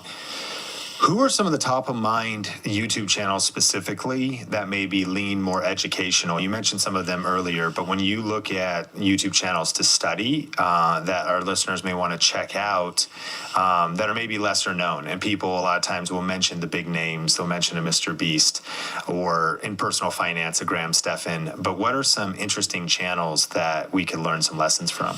I think Clear Tax Value. Listen, they're not going super viral with every video, but their baseline is really strong. Their baseline is 300,000 to 500,000 views a video, and that for taxes, that's pretty amazing. Dr. Mike is a well-known one, but he's taken medical to that. I don't know how well Ryan Serhant is known in your circles, but I think he's done an amazing job of the generalist approach. We've done a lot of work with Mind Valley, which is an education company. Their performance is all over the place, but they do have some major breakthroughs in performance. I think from a podcast perspective, it's really fascinating to look at Lex Friedman because he's a disciple of Joe Rogan, and he's kind of mastered some of those. So I think looking at, if you're in the podcasting space, looking at kind of what he's done is pretty interesting. Those are ones I can think of off the top of my head. I may come up with some more. Beautiful. People ask paid versus organic growth and paid versus organic strategies. What are kind of the pros, cons, and mistakes when people should be thinking about both of those approaches to generate really a business result? Okay, so there's two parts to that. So let's just talk about organic, for example. I would never put paid behind an organic piece of content that is underperforming. Because again, paid is just going to give you reach. It's not going to cause somebody to stop and watch the content. So we have used in the past very successfully is like, if you have a viral piece of content that takes off, there's always going to be a plateau. And that's a time where you can use paid to push it again to see if the algorithms pick up on it and that organic reach pulls off. Paid is a very effective tool from a direct response standpoint, but we want to separate organic from paid. So we see organic as a tool to earn the right to make a sale, and then paid as a tool to retarget that organic to make a more direct response call to action.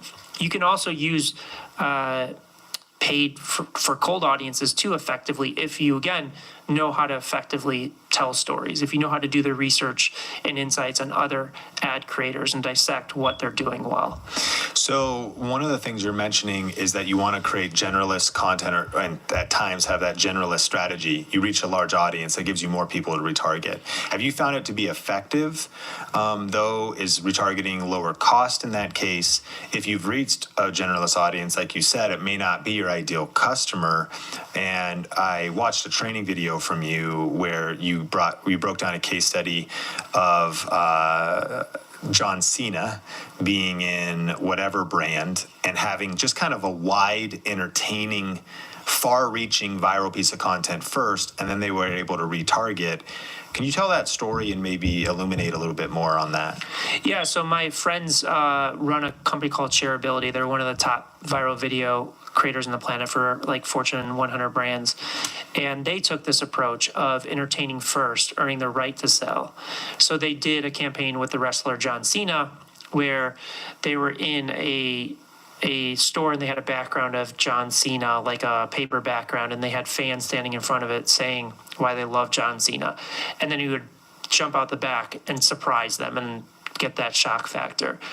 Generated several 100 million views organically.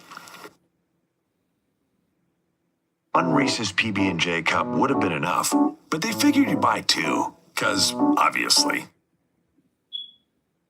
Pampers Cruisers 360 is a 360 pull-on diaper for up to 100% leak-proof fit. But what they saw was, okay, we're not there. It was for Cricket Wireless, and they did have Cricket Wireless branding on it, but they didn't make any type of sale in that. It was just entertainment value. So then they did a direct response ad targeting those people saying, hey, This is John Cena. Thanks so much for watching the video. If you're interested in learning more about Cricket Wireless, go to this destination. It was wildly successful. So they reproduced that viral video, but the reverse side. So John Cena came in thinking he was going to do the exact same thing before, but this time it was the fans surprising him. So he was sitting behind the cameras in a different room, and he didn't know this was happening, but fans came in and started reading emotional letters about how they've impacted his life, and it brought John Cena to tears.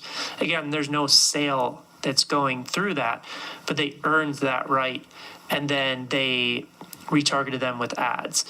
Now, like I have a friend, Craig Clemens, who's the top copywriter in the world. He created a company called Golden Hippo. They've sold over $2 billion worth of products, and they sell it direct off of cold ads. But what they do is they tell that story in the ad. Like these ads are like 30 to 40 minutes long. So they're telling this story through the ads and building that emotional connection, building that trust and credibility. So there's multiple different ways that you can go about it. There's no one way to go to make a sale or to leverage paid. But just I think a big mistake that people make is they treat their organic feed as kind of like an ad feed. And that always falls flat. Yeah, so treat your organic feed as storytelling, meet people, edutainment. You need to entertain, storytell, connect emotionally, and that's going to ultimately lead to your best business results. I heard you say, really, the business is driving social in a lot of cases, when instead social should be driving the business. Can you explain that more? Yeah, so when we look at major brands like Apple, I don't know what their subscribers, it's tens of millions of subscribers. That's not driven by social. That's driven by their brand equity and the hundreds of millions of dollars or more that they're spending on ads on external places. You look at like The Rock, for example. I think he's the most followed person on Instagram now. People think, oh, he did that organically. No, he didn't. Like every movie that he's in, they spend $150 million to promote. He's on the cover of every magazine. He's on billboards. He's on television ads. Like those are external forces that are driving that in. I'm not diluting it by any means, but oftentimes we look at large brands or large celebrities and we're trying to study how they grew their audience. And a lot of times it's external factors that are driving that growth and not an internal factor like a Mr. Beast that's purely grown off of social. So it's really understanding the delineation between those two. I love that. So, and you'd be better off studying the homegrown, and you had a case study in that training video between Chanel and Best.Dress. And it was the fact that these homegrown social accounts are much more effective in a lot of situations than these big brands who do have huge amounts of followers, but way less engagement because they're not doing the best practices, right? Yeah, 100%. And there's examples of like multi-level marketing and network marketing is like we're working with one of the largest companies in the world because they have 2.5 million brand reps. And those people are the reason for their success, and they're all selling through social. So for us, it's like that homegrown approach is working for them. Now, how do we amplify it? So it's like, again, there's other ways to go about it, like network marketing, multi-level marketing. They have all of these brand reps that are pushing their product for them as well. Awesome. Well, as we land the plane, I do want to get you to give me your next few moves that you'd recommend for starting now, if you feel like you're starting from scratch and the competition is too big. But before we get there, of course, I want to recommend the listeners grab your book Hook Point, and we'll link everything up in the show notes. But you also have goviral.hookpoint.com. What are people going to find there if people want to connect with you and work with you? Yeah, so at goviral.hookpoint.com, essentially is we do the research for you. So every week we're breaking down a new influencer, content creator, brand, and we're going in depth into why they're going viral. So we do that gold, silver, bronze research for you. We give you that research sheet. We also give you a recording, an hour-long recording of us breaking down and talking to that research sheet. And then we also give an activation guide that's like a 10 to 13-page PDF that breaks down all the things that we've learned and key takeaways that they can apply to their social strategy. Amazing. So if you're interested in that, you can check all those links out in show notes, whether on YouTube or, of course, the audio podcast show notes. As we land the plane, if someone's looking at the giant of the close of 2022 going into 2023, man, competition is big. Of course, consumption is higher than ever before. The new numbers I heard is this 2.6 million monthly active users on YouTube, and there is growth in these platforms. New emergers, TikTok is blowing up. I've heard Facebook organic has a revival happening there, and I'm sure you're always seeing great stuff happening on Facebook. So there is, of course, the big opportunity, but could it be more real that the competition is there, that it's hard to get reach, especially when you're just starting, it could seem like there's a major uphill battle. What would just be your 1, 2, 3, first couple steps for the person that feels stuck and is trying to start from scratch and get like their first 1,000 subscribers on YouTube? Well, I would assume that most of these people are using these platforms. So when you're using these platforms for your personal consumption, take an active approach instead of a passive approach. When you're watching content, try and understand, why did I choose to click and watch this video? What is it about this video that's holding my attention? In addition, if there's videos that you scroll past, what was not interesting about that? So really just start to try and learn from the content that you're consuming to understand what is driving performance and what is not driving performance. And listen, it takes time to get good at. That's why our whole company is based upon research to do it for people. But just try and become a student of the game. So I think that that's the first piece of advice. And then secondarily is really, whether you're batch producing content, creating a piece of content individually, are you learning from each piece of content that you're performing? And if you're just starting out, you may not have videos that are performing, but are you trying to learn what is causing it not to perform? So like we said earlier, look at your thumbnail click-through rate, look at your retention graph, which one is broken? Is it you're just not getting enough people in the door, and or is it that you're getting people in the door, but they're not staying for a long period of time? So again, just be conscious of the content that you're producing and try and analyze the results. And then the final thing is, it's just a mindset thing. Is like, you've said this in several videos, but are you in this for the long haul? This isn't a magic pill. This takes a lot of time, energy, and effort to work. And if you put that time and energy in and you learn what causes content to succeed, what content goes viral, and what detracts from that virality, you will ultimately hit it. Because that's where most people fail, is A, they're not doing the research, they're not understanding it, but B, they get creative burnout, and then they just stop. Strong. One more question. Books that have influenced you the most in regards to building a business, marketing. I don't know how many social media books are out there. Of course, people should read yours, but maybe it's even something that's a little more obscure that you've extrapolated principles to for winning in a 2022, 2023 world, even from older school. What are some of your favorites? I would say my favorite book of all time is How to Win Friends and Influence People. I mean, first off, it's just amazingly written, and I think you learn a lot about human psychology and your kind of preconceived notions about how you're representing yourself versus how people perceive you. And then I think that there's some interesting books on psychology, like Contagious by Jonah Berger, or even Malcolm Gladwell's book. I mean, we layer a lot of human behavior and psychology into the work that we do because it's such a fundamental process of being able to tap into audiences at scale. Yeah, those are some great recommendations. And of course, you can always check out the show notes for anything else along those lines. Brendan, appreciate you so much. Thanks for coming on the podcast. Yeah, thanks for having me. It was a pleasure to connect with you and everybody that tuned in for this.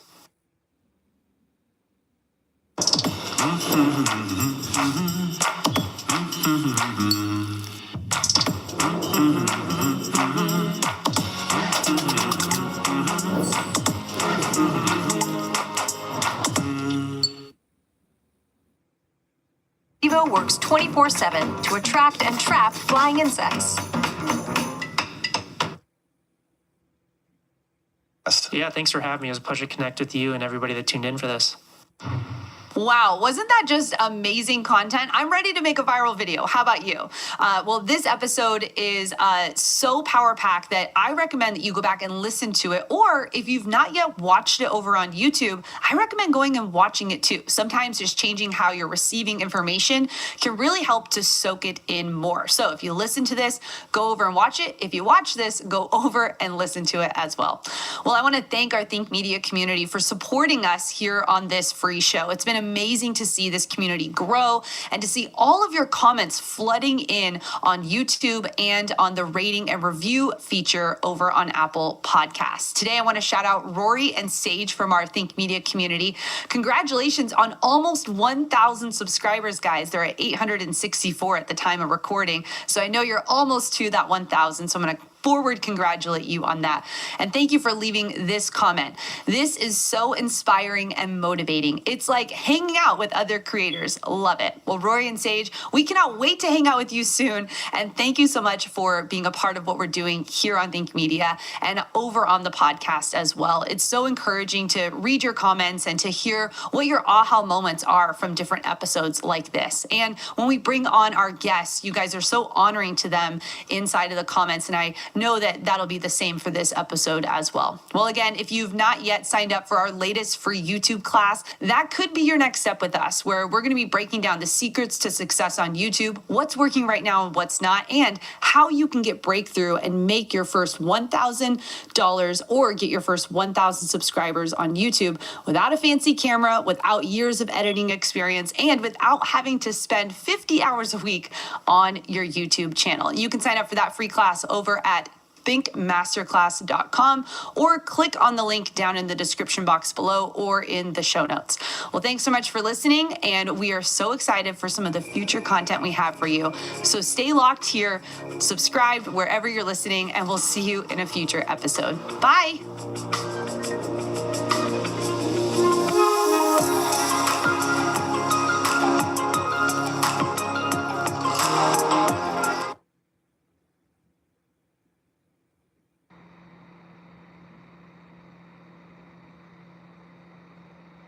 Reasons you should go all in on YouTube right now. Whether you want to start a side hustle, whether you're a business owner, whether you're a speaker, coach, course creator, and you want to build your personal brand and generate more leads and customers and sales, or whether you just want to launch a hobby and express your creativity, I really believe that right now is the best time to go all in on YouTube. And actually, in this two-part series on the podcast, we're going to be talking about the first 5 reasons to go all in on YouTube, which are actually internal benefits. Now, stick around until the end because really nobody talks about these. And this is actually why starting a YouTube channel will actually transform your life.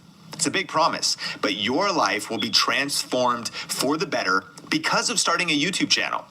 And then in part 2, we're going to talk about the second 5 benefits, which are actually external benefits. And we're going to be talking about how starting a YouTube channel will grow your income, your business, and impact your world. So let's jump into number 1. When you dream of Italy, you search for more than just a destination. What if everything you search for starts before you even touch the ground? It's Italy's a sky full of Italy.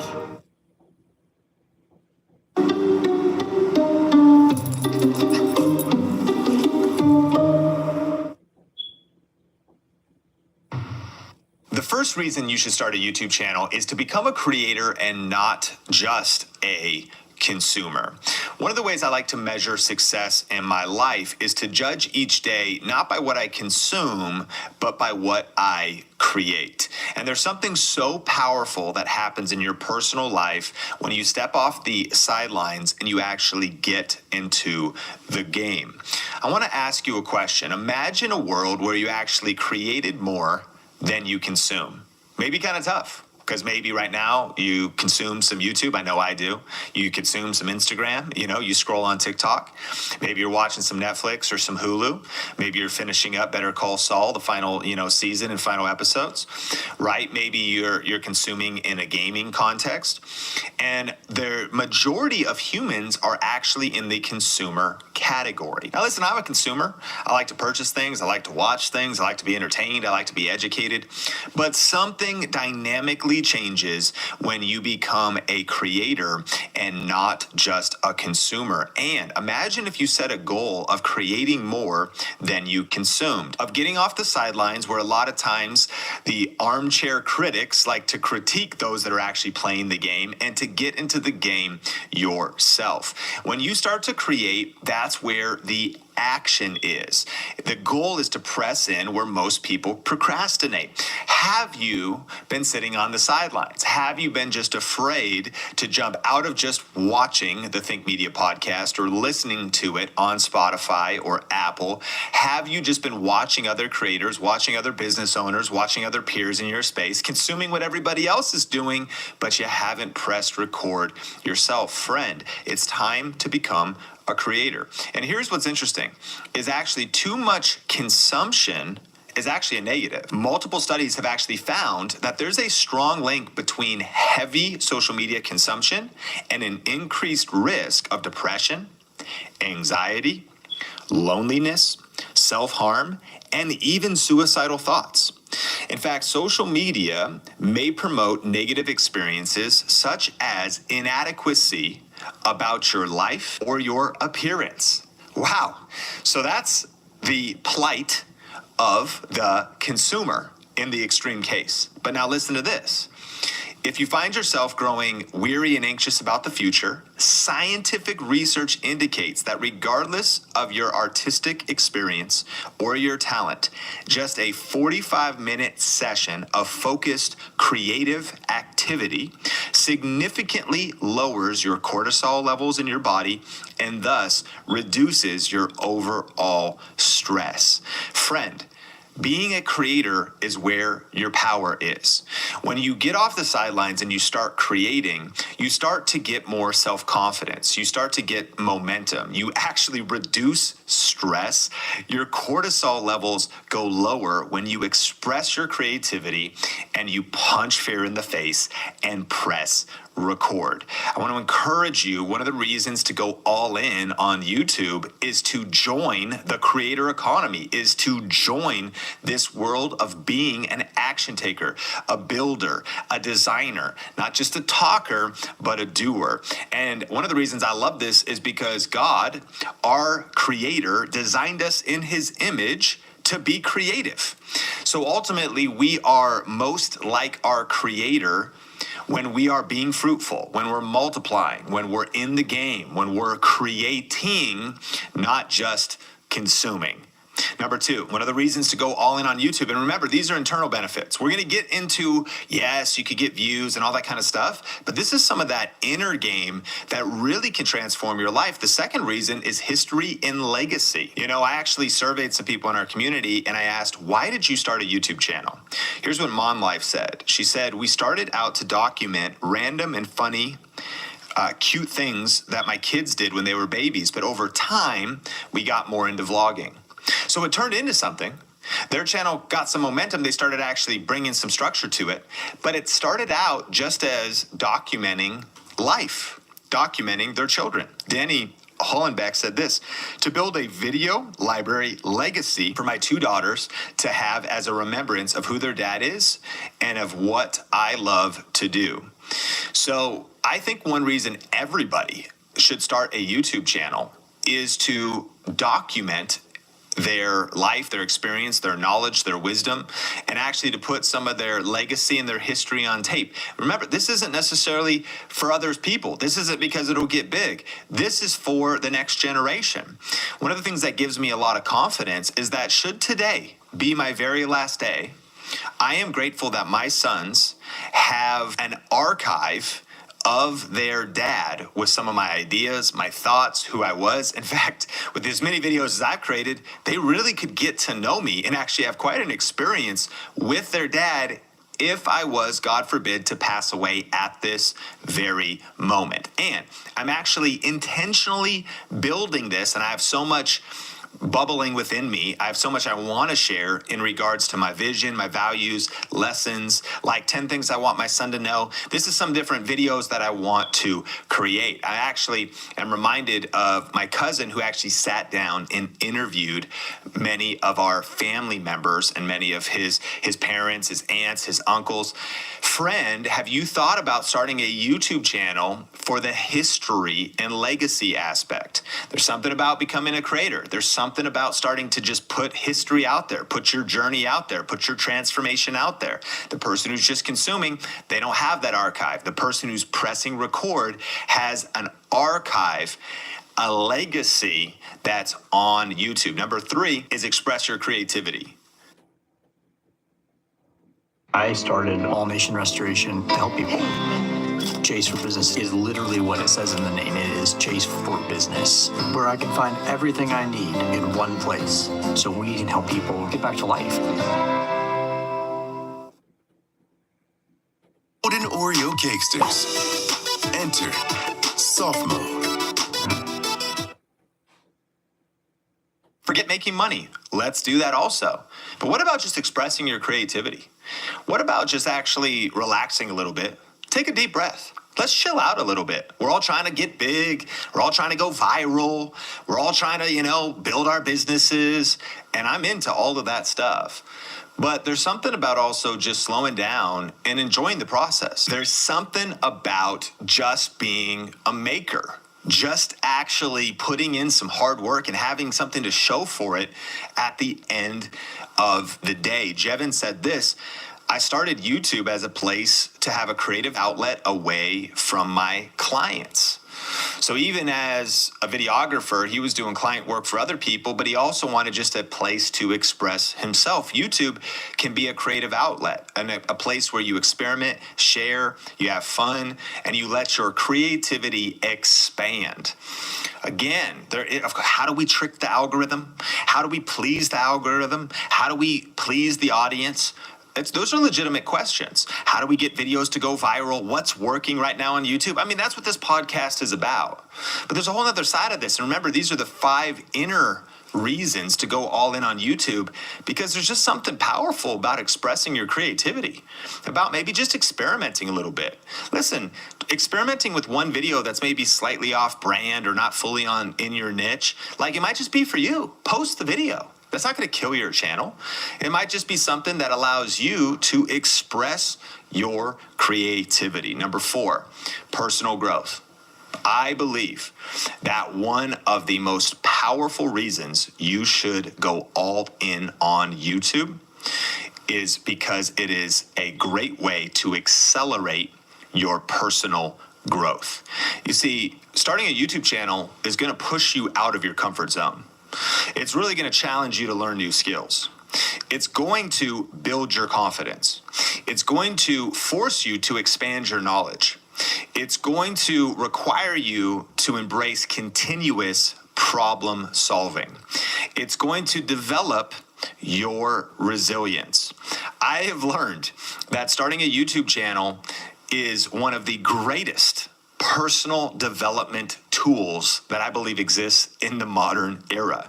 Why? Because you're really your own media company. You're really actually starting a business.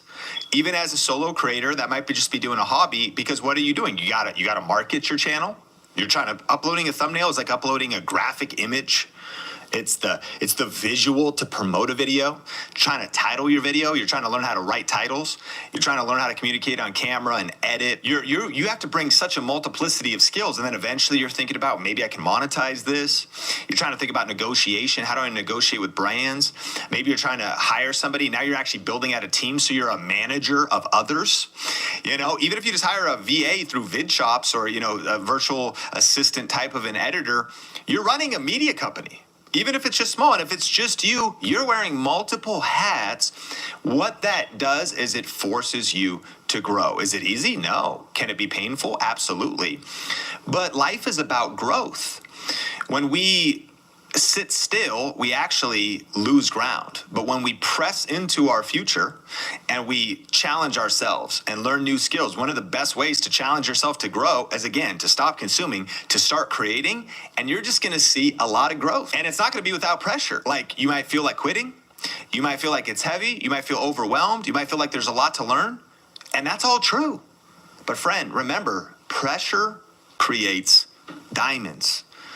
The personal growth you will experience will benefit your life. And here's what I want to say, because of course, check out part 2 and we're going to get into all kinds of other benefits. But listen, if your YouTube channel never blows up, but you become a creator, you can have more confidence because of that.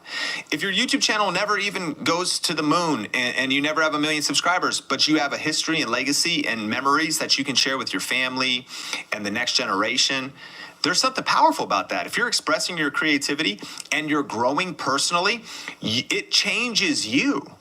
This is why I'm so convinced that everyone should start a YouTube channel, because you will be a better person if you embrace the pain and the challenge of creating content, putting it out there, learning the lessons. You'll be a better employee at the next place you work. You'll be a better leader at your next job. You'll be a better entrepreneur in the next thing you start, because YouTube forces growth if you stay committed and you start a channel. And number 5, build a portfolio. Your video library ultimately becomes an archive of your story, of your knowledge, of your work. I now am 12 years into this, maybe even longer, because I started a channel for my church in 2007. We did a vlog for the pastor. I started doing different videos for the church, these video announcements. That's still on YouTube. There's still that original 2007 channel there, so I can look back at that and see part of the journey. I can look back at the 2009 content that I put out there for my business called Clear Vision Media, and I could see that portfolio of some of my work. And then, of course, today, my YouTube channels are a portfolio of my work. But there's something powerful about having a portfolio. Whenever somebody applies at Think Media for certain positions, it's super funny. Someone's like, hey, I'd love to be a graphic designer at Think Media. We just ask them one question. Send us your portfolio. Like, show us your work. Now listen, you might not even go all in on YouTube, but maybe you're a public speaker. Show us your portfolio. Like, where's the videos of you speaking?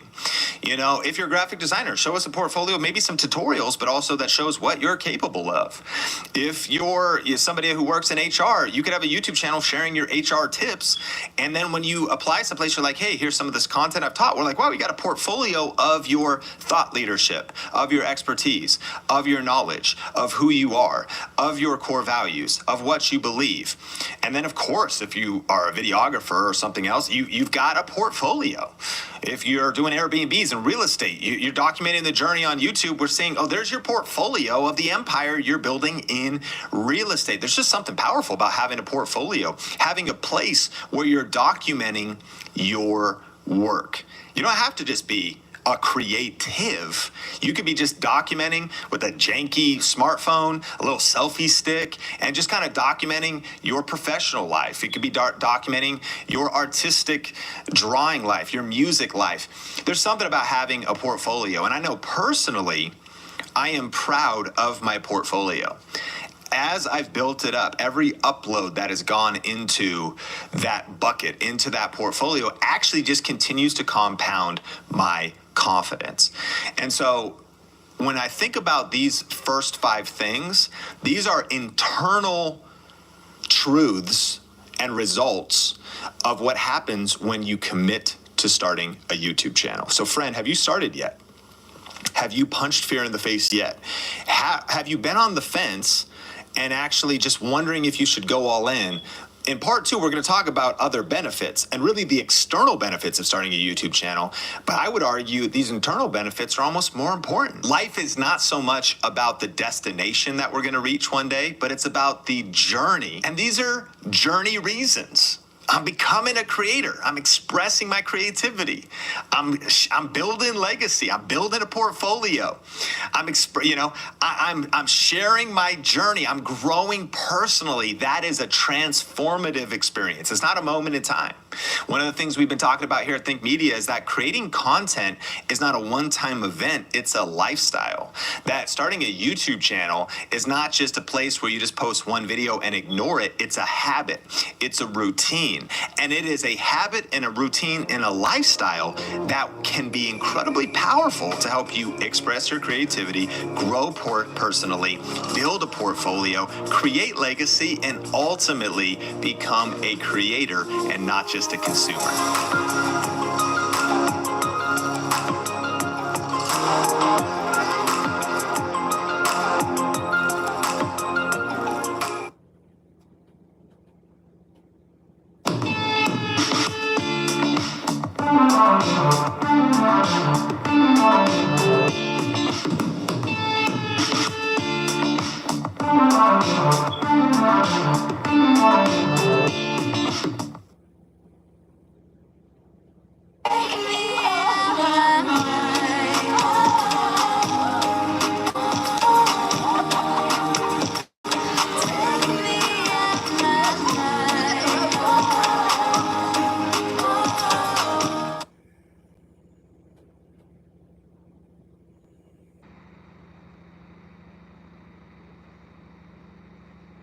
Talking about 10 reasons to go all in on YouTube. And in part one, we were really talking about internal reasons like build history and legacy, have an archive to show your kids, to show future generations, become a creator, not just a consumer, grow personally, and all these benefits of the fact that when you punch fear in the face and you start a YouTube channel, you honestly become a different person.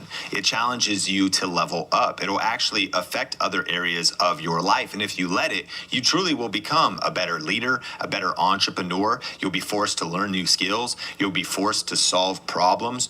But in part two, I'm excited to talk about the next 5 reasons, which are really external reasons, benefits to your business, your brand, your bank account. And the first one is to get discovered. One of the reasons to start a YouTube channel in a competitive world on YouTube.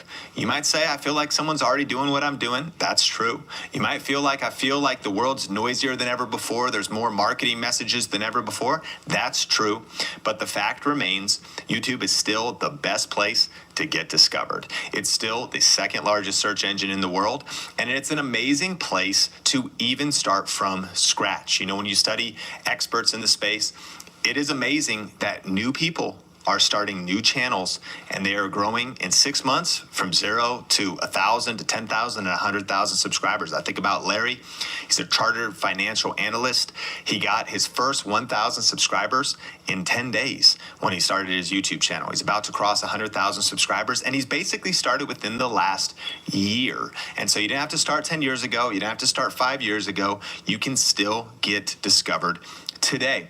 And you know what we've learned on YouTube? Think about Justin Bieber. Justin Bieber proved that YouTube can produce pop stars. How did he get discovered? As a musician on YouTube. So the question is, really, what do you want to be known for? What do you want to be discovered for? What do you want to happen? Do you want more leads? Do you want more customers? Or do you just want to build an audience and later on you're going to figure out how to monetize and have money for the mission? The key is knowing that you should start a YouTube channel because it's a powerful place to get discovered. It's a powerful place to expand your network. If you want to connect with like-minded people, you're looking to forge and fortify powerful business relationships, life relationships, like-minded people in ministry, in a nonprofit, in some kind of an organization. When you're creating content and posting it on YouTube, it can lead to getting discovered. And honestly, my story proves this out and countless others. You know, I'm a small town kid, college dropout. I didn't have any connections in Hollywood. I grew up on 6 acres in Arlington, Washington with nanny goat and a bunch of dogs. I grew up in Arlington, Washington without any formal media training, without any formal entrepreneurship or business training. And now my world has gotten larger and expanded because I started posting YouTube content. I've been able to travel around the world, connect with some of the most influential people in business and entrepreneurship.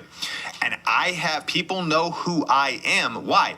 On the other side of posting YouTube videos, of also not despising small beginnings, of starting small, of being patient, but of committing to one thing, and that is posting consistent YouTube content. So one of the reasons to start a YouTube channel right now and to go all in is to get discovered. Secondly, is to build your personal brand. Your personal brand gets stronger as you continue to post YouTube content.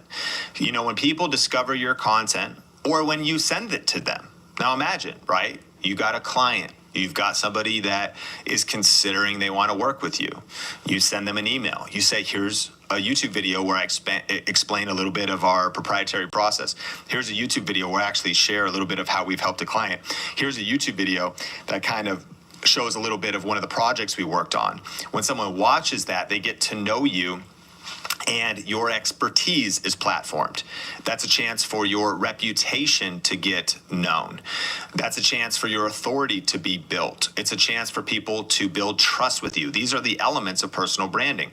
People are actually spending time with you and they're getting to know you. It makes me think of Levi Lassick, who credits my book, YouTube Secrets, which second edition is out, by the way, and super excited. Benji and I updated the book. 80 new pages. It's out on Amazon, ebook, physical book. You can get it on Audible as well if you like audiobooks.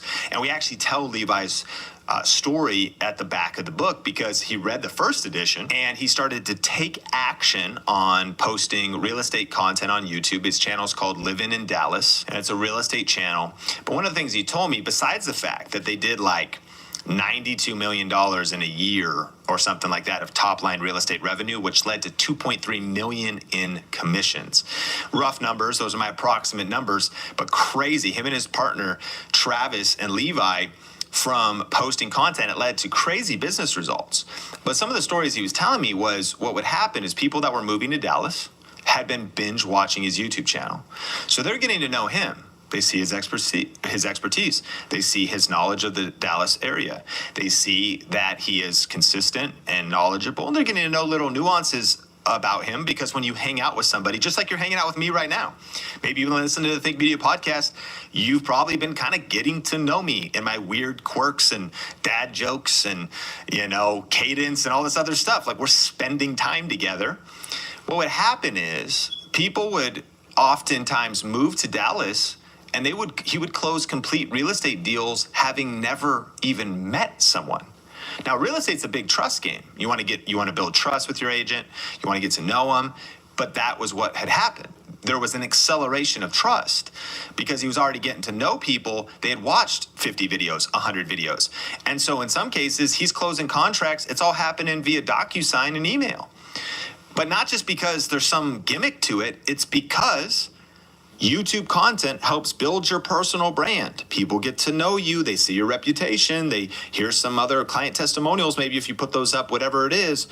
And so committing to going all in on YouTube is a wise move because building your personal brand in an internet and online age is one of the most valuable assets you could ever have as an entertainer or as an educator or a business owner.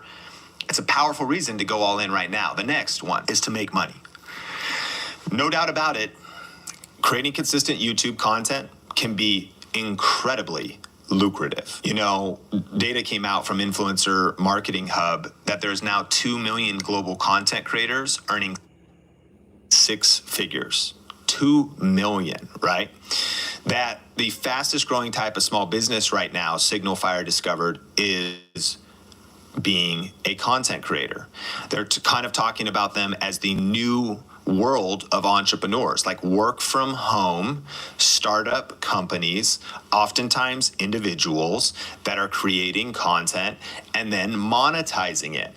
Forbes discovered that the creator economy is evaluated, or the valuation of it right now is around 20 billion, and that by the end of the year it's going to be over 100 billion.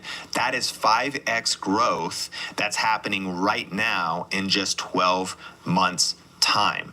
There is massive amounts of money flowing into the creator economy. And so the opportunity here and the reason to go all in is to have this confidence to know that there is money on the other side of the hustle and effort it takes to start a YouTube channel.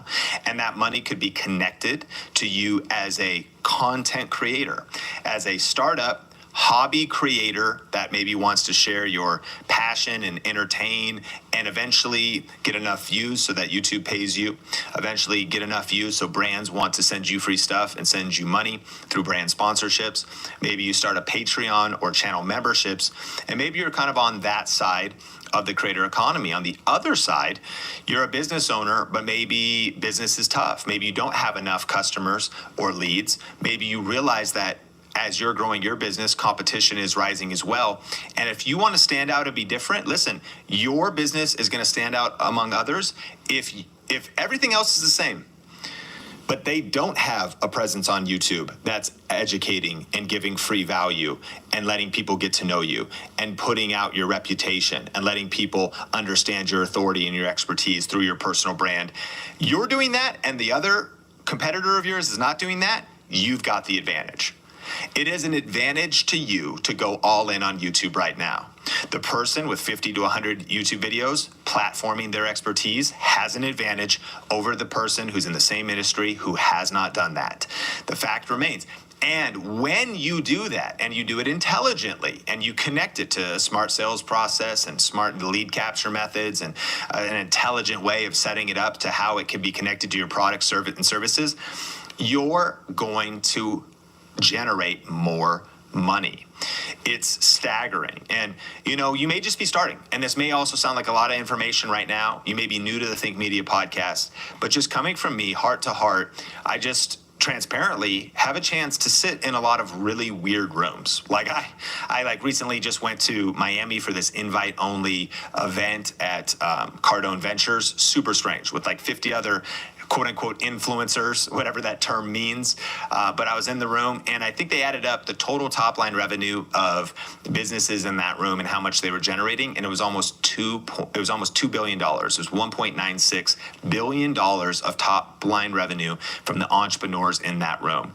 99% of them are in marketing, social media, and having YouTube channels.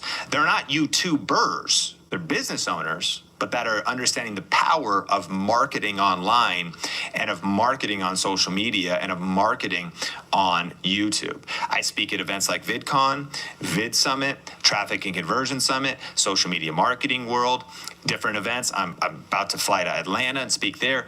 And the reason I share that is because I'm in all kinds of rooms where you might think, oh, this is only for a small group.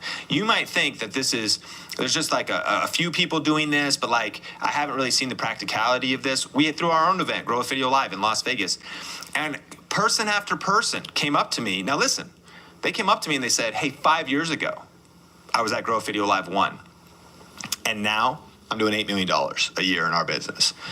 Hey, 2 years ago, I discovered the podcast, and now I'm part-time at my job, but I've got an extra few $1,000s coming in every month, and I'm creating content and impacting people, and I love what I'm getting to do. My friends, this is real. This is practical. I'm not trying to overhype it. I am just telling you that I have the unique positioning to see, oh my gosh, there is massive money in this industry. Because add it up. $100 billion this year, 5x growth in the creator economy, that is going in people's pockets. That could be your neighbor, right? There's a book called The Millionaire Next Door. That is people. That is impacting real families, real kids, real people. And even though it's still weird at Thanksgiving dinner when, Uncle Ed is like, what are you doing? You're thinking about posting videos online of yourself? What do you think you are? Some kind of an influencer in the wild? What the heck are you doing, You're like, listen, okay, I get it. It's still kind of weird. It's still kind of weird to hold your phone up or your camera up in public and film something. If you ever try to film something somewhere, people still look at you strange. It's still sort of weird to press record and selfie. It's strange, but it's real. And friend, it's lucrative. There is real money on the other side of starting a YouTube channel and building it intentionally and strategically with smart methods. Next, to make an impact. One of the reasons you should start a YouTube channel and go all in right now, and one of the reasons you should double down if you're already on YouTube, is because you can make a real difference and make a real impact. I'm talking about change lives. I'm talking about raising money. I'm talking about raising awareness for causes that matter. Some of the things that I've been able to experience, the co-author of our book, YouTube Secrets, Benji Travis, him and his wife for 7, 8, 9 years did an event every holiday season called Dancember. And they'd get together different YouTube creators to dance for 24 hours. And every time a goal was raised, every time 5K or 10K was raised, there was a DJ, music would play, they would dance, camera people. They started just with a webcam and a laptop sitting on their fireplace with them and their kids. And I think they raised like 50 grand. Fast forward, they've raised almost 2 million total. I think there was years where they raised $1 million in 1 year. From why? Using their influence. What they are is they're family vloggers. So all year long, they're blessed to be able to vlog and create entertaining narratives and storylines from their family. They get to do brand deals and YouTube ad revenue, but they also were like, let me use our influence to give back. And let me also rally others so they can be a part of something where they can commit to staying up for 24 hours, bringing their audiences through different challenges and things that they did for 24 hours where they'd have different guests. And they just gather a bunch of creators together. You see this in the gaming industry. Sometimes big influencers will come together, but I want to encourage you, even if you have a small channel or you haven't started yet, you can make an impact. The reason to start is knowing that on the other side of this, there is an impact to be made. In a day gone by, Benji and I started a channel called Video Influencers. We have interviewed now hundreds of creators, and we had a motto that was, build your influence first, which is like, you got to just start and get a few subscribers. And then you got to hit 1,000 subscribers, and then you got to get to that 10,000. And then start building your income, because you need money for the mission. Because you got to work your day job, hustle a little bit, get your channel going. Then you get some money coming in, and then reinvest that money. So maybe you could go part-time, or maybe you could go full-time, or you're a business owner. Maybe your online YouTube efforts are generating enough income so you can hire that full-time videographer, that full-time editor. You need that income. And then ultimately, though, so you can make an impact. It's not just so you can build influence for yourself, not just so you can make income for yourself and your family, but what kind of difference can you make in the world? And I know you should maybe start with impact first, but I've just learned that you're not going to be able to impact very many people if you can't even afford to buy groceries, because you'll wither away and die before you can truly make an impact in the world.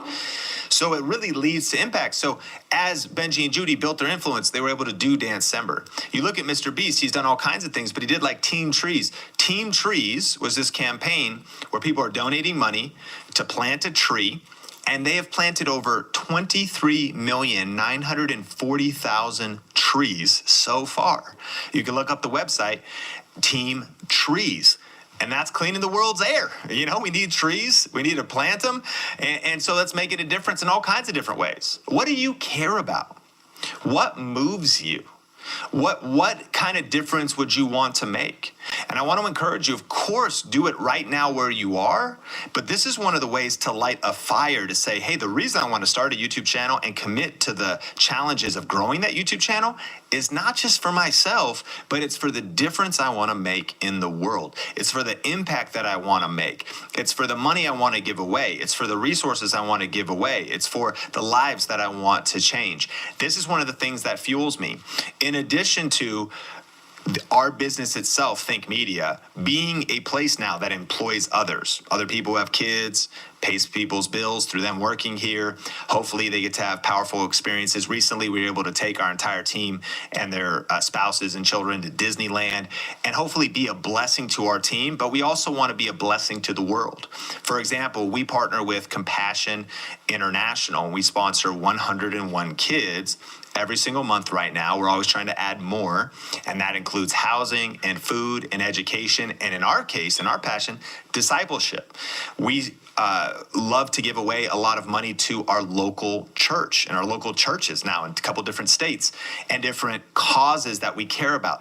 That moves me. It actually lights me on fire because personally, I believe that the local church is the hope of the world. So I am motivated to grow the business, to generate more income, not because I need another car. My 2016 Ford Explorer Sport with 72,000 miles on it is freaking amazing. amazing, man. I still love that car. It's got a moonroof and it's turbocharged. Let's go. I'll race you on the highway, but I won't break the speed limit. Listen, I don't need another car. I am motivated by making a bigger impact. By who else can we hire? By what else can we do at Thick Media? My friend Ruslan hit, I think, 100,000 subscribers, and he did a multi-hour stream. Maybe it was a 10-hour stream or something, or all day. And he was having people, it was his birthday. He celebrated his birthday online. He said, hey, for my birthday, give to charity water.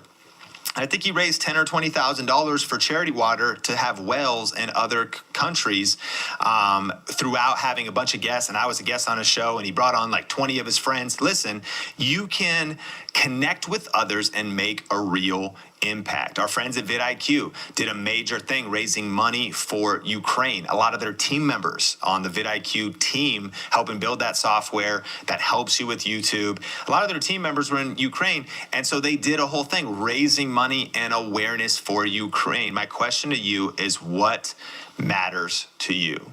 What makes a difference? In what would motivate you, and what kind of impact do you want to make? And I want to encourage you that one of the reasons to go all in on YouTube and create content is not just for the money you can give away, but it's also for the impact that the content itself will make on the end user. You know, I saw some people commenting about the impact of our content at Think Media. And Cajun Ventures says, this works. I have learned so much. I have followed all your tips and hit our first $8,000 YouTube month. Previously, we were around $800 a month. That's amazing. That's 10x growth. I do everything you say, so keep them coming. Thank you. So again, that's why we do what we do at Think Media and the Think Media podcast. Honestly, it's the content itself first. It's the impact, hopefully, in your life, that the reason we do this podcast is so you can start on YouTube and grow on YouTube and monetize your YouTube and get to 800 a month, and then follow the tips and get to 8,000 a month. And so the content itself, and for you, it could be encouraging people, entertaining people, helping them with their mental health, helping them generate money, helping them, like one of our students in our Video Reiki Academy program, Dr. Andrea, she helps people with chronic pain. That's a real impact. I know that's a challenge I've gone through personally with tendonitis and tendinosis and repetitive strain injury. I watched Dr. Andrea's channel. She makes a major impact in my life. Our friend Justin Coes, one of our VRA students, sent a message to Heather and said, we just had another successful launch of our Digital Missionary Academy. Another 30 pastors signed on. That's an impact. And we talk about this in our Think Media staff meetings. We don't just define success by our customer success. We think we are most successful when our customers are succeeding. Let me put it another way, because you might not have customers. We don't just measure success by when our viewer or our listener experiences success. We want our listeners, our viewers to have success. It's about your audience. It's about the people you're going to impact. We, at this point in our career at Think Media, we hope we are multipliers. We're trying to help you multiply and impact more people. We're trying to help 10,000 purpose-driven people create a full-time living doing what they love while making a difference in the world with online video and YouTube. This is a serious mission. Yes, you got to go full time because you need money for the mission. Yes, you got to pay your bills because you need money for the mission. But we are serious about helping purpose-driven people that want to make a difference bigger than themselves, people that want to make an impact, and helping them not just generate money, but ultimately make a difference in the world. All right, and number 5, which is actually 10 of our 2-part series, and I actually have a bonus one that I got to share with you as well, so stick around until the end. But number 5 is create community. One of the reasons to go all in on YouTube is to create community. What I've learned is that as you create content on YouTube, you will gather people of similar interest. Whether you do this through channel memberships, of course, as people subscribe.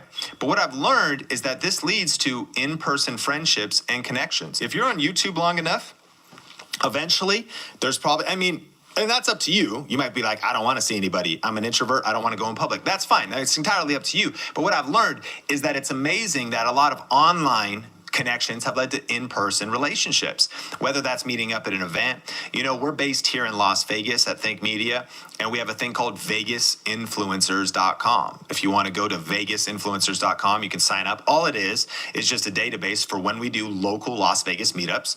We just send out an email to let people know where the time and place is and information about it.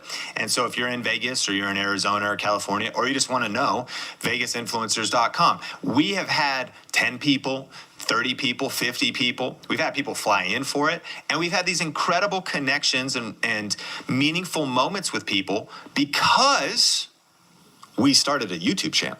And we started posting content on YouTube first. We've had people that have joined the Think Media team. John Nacarado, who helps us with brand deals, he came to a Vegas influencers meetup. That's when we first met him. Now John and Tanya, some of our favorite people in the world. At the time of recording this, just last night, we were together, barbecuing together, hanging out. We met because of YouTube. And I start to think about how enriched my life has been. I met Heather Torres, actually on Twitter, the host of the Think Media podcast, and the chief operation officer and one of the content creators at Think Media, because I was creating content on YouTube. She reached out and followed me when they moved to Vegas, and the rest is history, and that's a story for another day. But because of posting YouTube content, my world has gotten bigger. My relationship network has gotten bigger. Some of my best friends, some of the people that have totally transformed my life, and hopefully I've transformed their life, and all of our lives together have gotten bigger. Friend, this might seem a little idealistic or a little bit like a dream, like, man, I just don't know if all that could be true. And I'm not even saying what scale it will be. All I am saying is I know this, that is countless people's story, that when they punched fear in the face and they just mustered the courage to start their YouTube channel, that their world got bigger, that online community turns into in-person meetups and events, that you start to meet people you never would have known you would meet. You might wonder, I don't know if I could ever find somebody who thinks like me, or who'd want to work like me, who would want to share this dream that I have. Or maybe there's something you want to be a part of. You build your portfolio, you build up your channel, you eventually collaborate with somebody else. There's some synergy that happens there. The truth is this, though, if you stay a consumer, that won't happen. But when you step into the creation game, then one of the things that happens is you can create community. This is a reason to go all in. And you know that I'm a small town kid.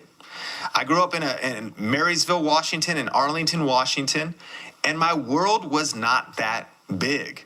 But as I began to just post videos on YouTube, I didn't know that any of this stuff was going to happen. So you can just take it on the authority of me now looking back over 10 years later and saying, wow, I'm just so glad that I started to post videos, and that I kept learning, and that I kept investing in myself, and that I just kept saying yes, and I kept, doing hard things and working with freelance clients and reaching out for collaborations and getting denied for collaborations and inviting people to be interviewed and getting denied and they don't want to be interviewed, but then also eventually getting a yes and going to an event and sleeping in weird hotels that the AC is broken and it's super hot and muggy, and just all the different experiences that have happened over the last 10 years. But I've learned that community is created when you punch fear in the face and start a channel. And I want to share one bonus tip with you as well, to also encourage you for another reason to go all in with starting a YouTube. But as I recap, number one, if you missed part one, definitely listen to part one, because that was the 5 internal reasons. Number 2, these are the external reasons. To recap, number 1, get discovered. Number 2, personal branding. Number 3, make money. Number 4, make an impact. And number 5, create community. And when you put all of these together, it's 10 reasons to go all in on YouTube right now. Is it going to be easy? Of course not. Is there challenges? Yes. But it's worth it. I believe you'll internally be transformed, and your external world and business and brand will be transformed as a result of starting and committing to posting consistent YouTube content. But I want to give you a bonus reason really quick, and also just encourage you, if you haven't subscribed to the Think Media podcast, of course on audio, just make sure you're subscribed so they're always being sent to your phone. We're going to be releasing some audio only episodes, so you'll want to make sure if you're just on YouTube, definitely check out the audio podcast because we're going to have some audio only ones. You know, wherever you listen to this, though, make sure you're subscribed because coming up, I'm going to have my friend Matt Bontrager on the show. And depending on actually when this comes out, you may actually just go back and find this in the archive because this already happened in terms of the continuity of our episodes. But ultimately, here's number 11, and here's what Matt's going to be talking about. You should go all in on YouTube to get tax advantages because you're starting a small business. When you start a YouTube channel, and you do it just as a professional. You actually don't have to get an LLC now. I'm not a CPA. I'm not a lawyer. Just as a sole proprietor, you can now start getting write-offs that other people don't have because starting a YouTube channel is starting a business. You can start writing off a camera, writing off home office space in your home, writing off your computer, writing off your office chair. You can start writing off travel to YouTube and educational events. You can start writing off dinners with people you're collaborating with and shooting YouTube videos with because that's all part of your business. Certain trips could become relevant write-offs because you're creating content on the trips. It could be certain vehicles or percentages of vehicles and things that you're using. Now, this is not financial advice. It will be from Matt. So I just want to say, in addition to everything else, definitely listen to part 1 and listen and make sure you're subscribed to the episodes that we're doing with Matt Bontrager because this is a serious key. I read a book called Rich Dad, Poor Dad, and it really helped me understand that like taxes is one of the biggest bills you will ever pay. You may not even think about it. Friend, this is a major key. And we want to give you more information and tips about this from an expert CPA who we personally use, and he's going to be breaking everything down.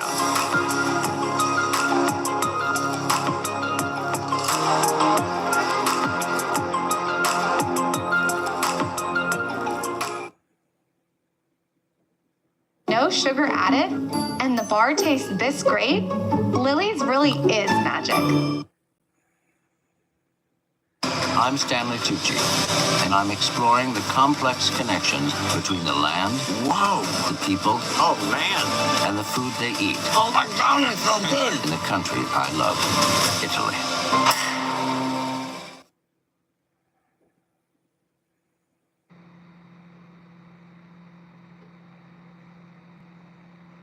Employment's gonna be very ugly. Bloomberg just came out yesterday saying 100% chance next year it's gonna be a recession. Warren Buffett, 2 years ago when he was sitting on $125 billion of cash, everybody called him crazy. Right now, he's sitting on $105 billion of cash. Why would he sit on $105 billion of cash? 2024, the day after election, the next day will be the single biggest climb ever to Dow in a history of America. It's gonna go to the roof. The next 18 to 24 months is not gonna be ready. For content creators, it's the complete opposite of what I just said.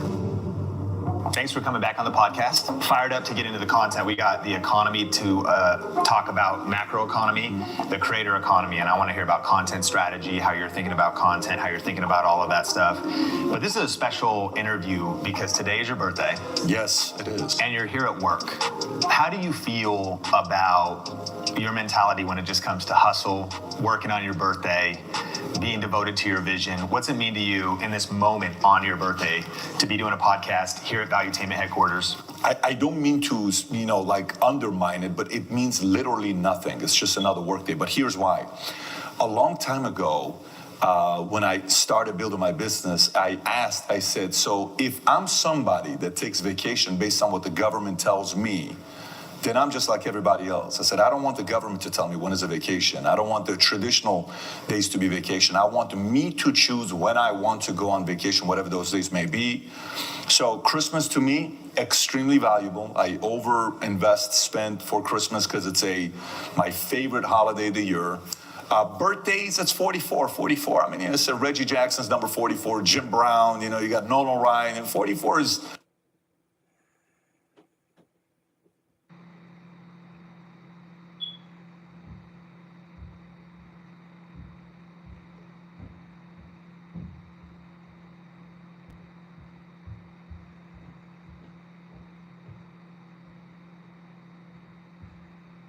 a cool number, but it's nothing crazy about it.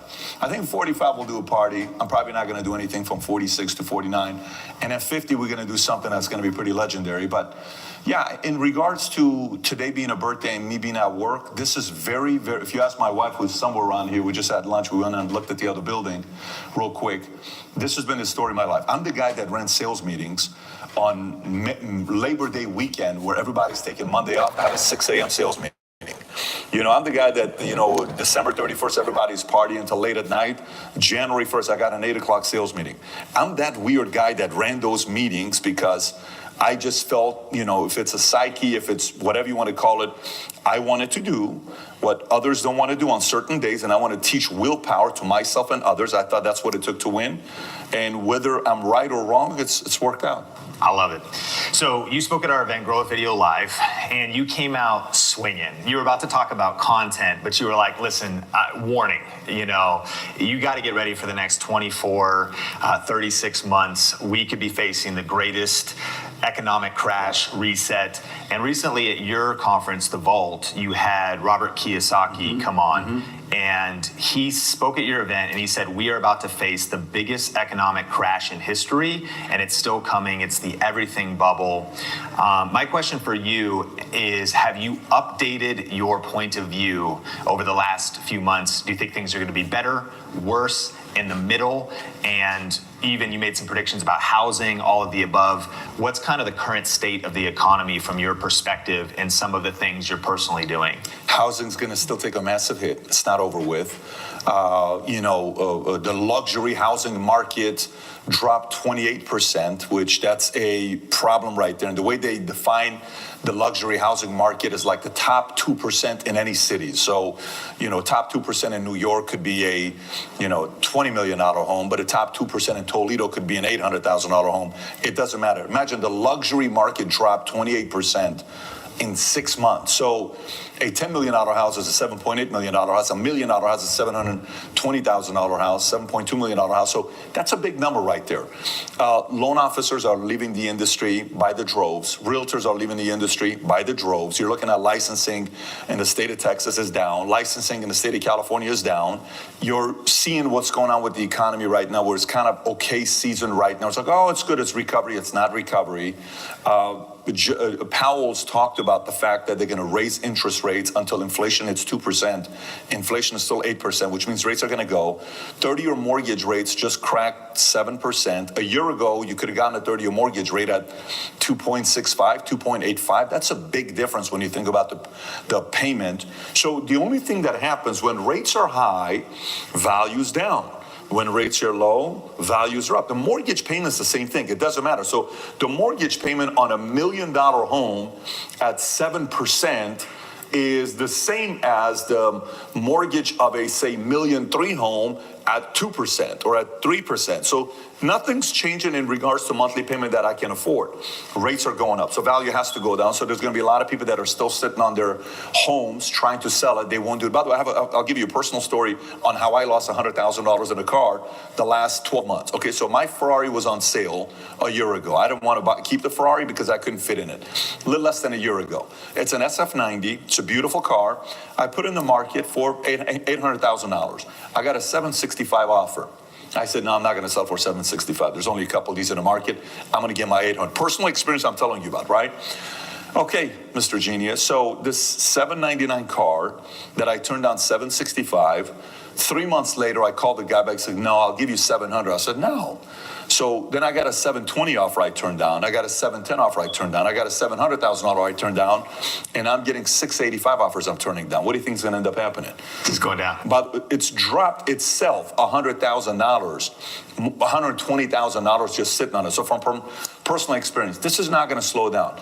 And what they're pushing for, the one number that they're still looking at that no one's, so, well, look at this. Unemployment is very strong. Unemployment's going to be very ugly. Q2 of next year, it is not going to be pretty. Bloomberg just came out yesterday saying 100% chance next year it's going to be recession. It was like 56% or 60%. They just bumped it up to 100%.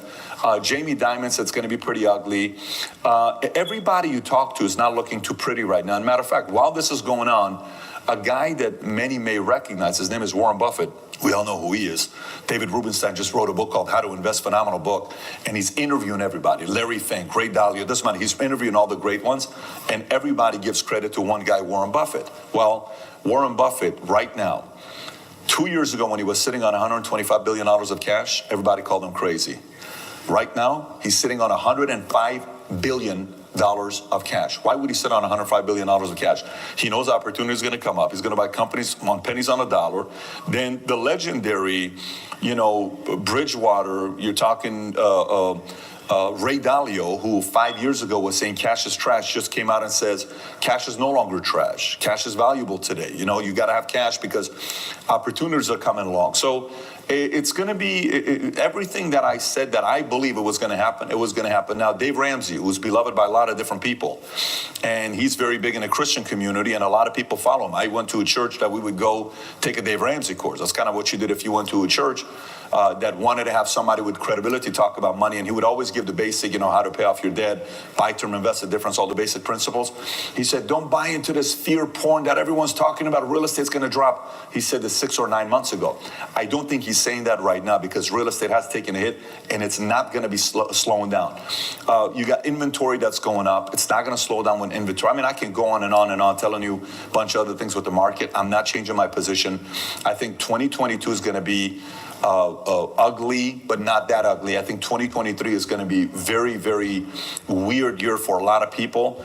2024, the day after election, the day we vote, whatever the day is, 2024, November 3rd, whatever that Tuesday is, the day we vote, my prediction, the next day will be the single biggest climb ever to Dow in a history of America, history of the market. It's going to go to the roof. My prediction, I could be wrong. I believe 25, 26, Dow's going to get somewhere around 50 to 60,000, but the next 18 to 24 months is not going to be pretty. So in light of your predictions, what is your advice for entrepreneurs, content creators right now, those that want to prepare and position themselves? What are a few moves they can make to be very serious about right now? I mean, for content creators, it's the complete opposite of what I just said. COVID and the shutdown was great for content creators. Meet Kevin came out of nowhere, and all of a sudden he had 1.5 million. Graham Stephan went from, I don't know, he was at 400,000 or 500,000 subs. I think he's at 4 million subs now. You got a bunch of people that blew up during COVID because when people are afraid, they listen. So when people are afraid, they need to be entertained. So when a person's stressed out, sometimes they just want to watch a comedy film. They have no desire to watch a overly, scary, let me tell you what's going on with the market. Like, dude, I just want a break. Just make me laugh. So you notice when COVID hit, what went to the roof? Alcohol went to the roof. Beer companies went to the roof. Liquor went to the roof.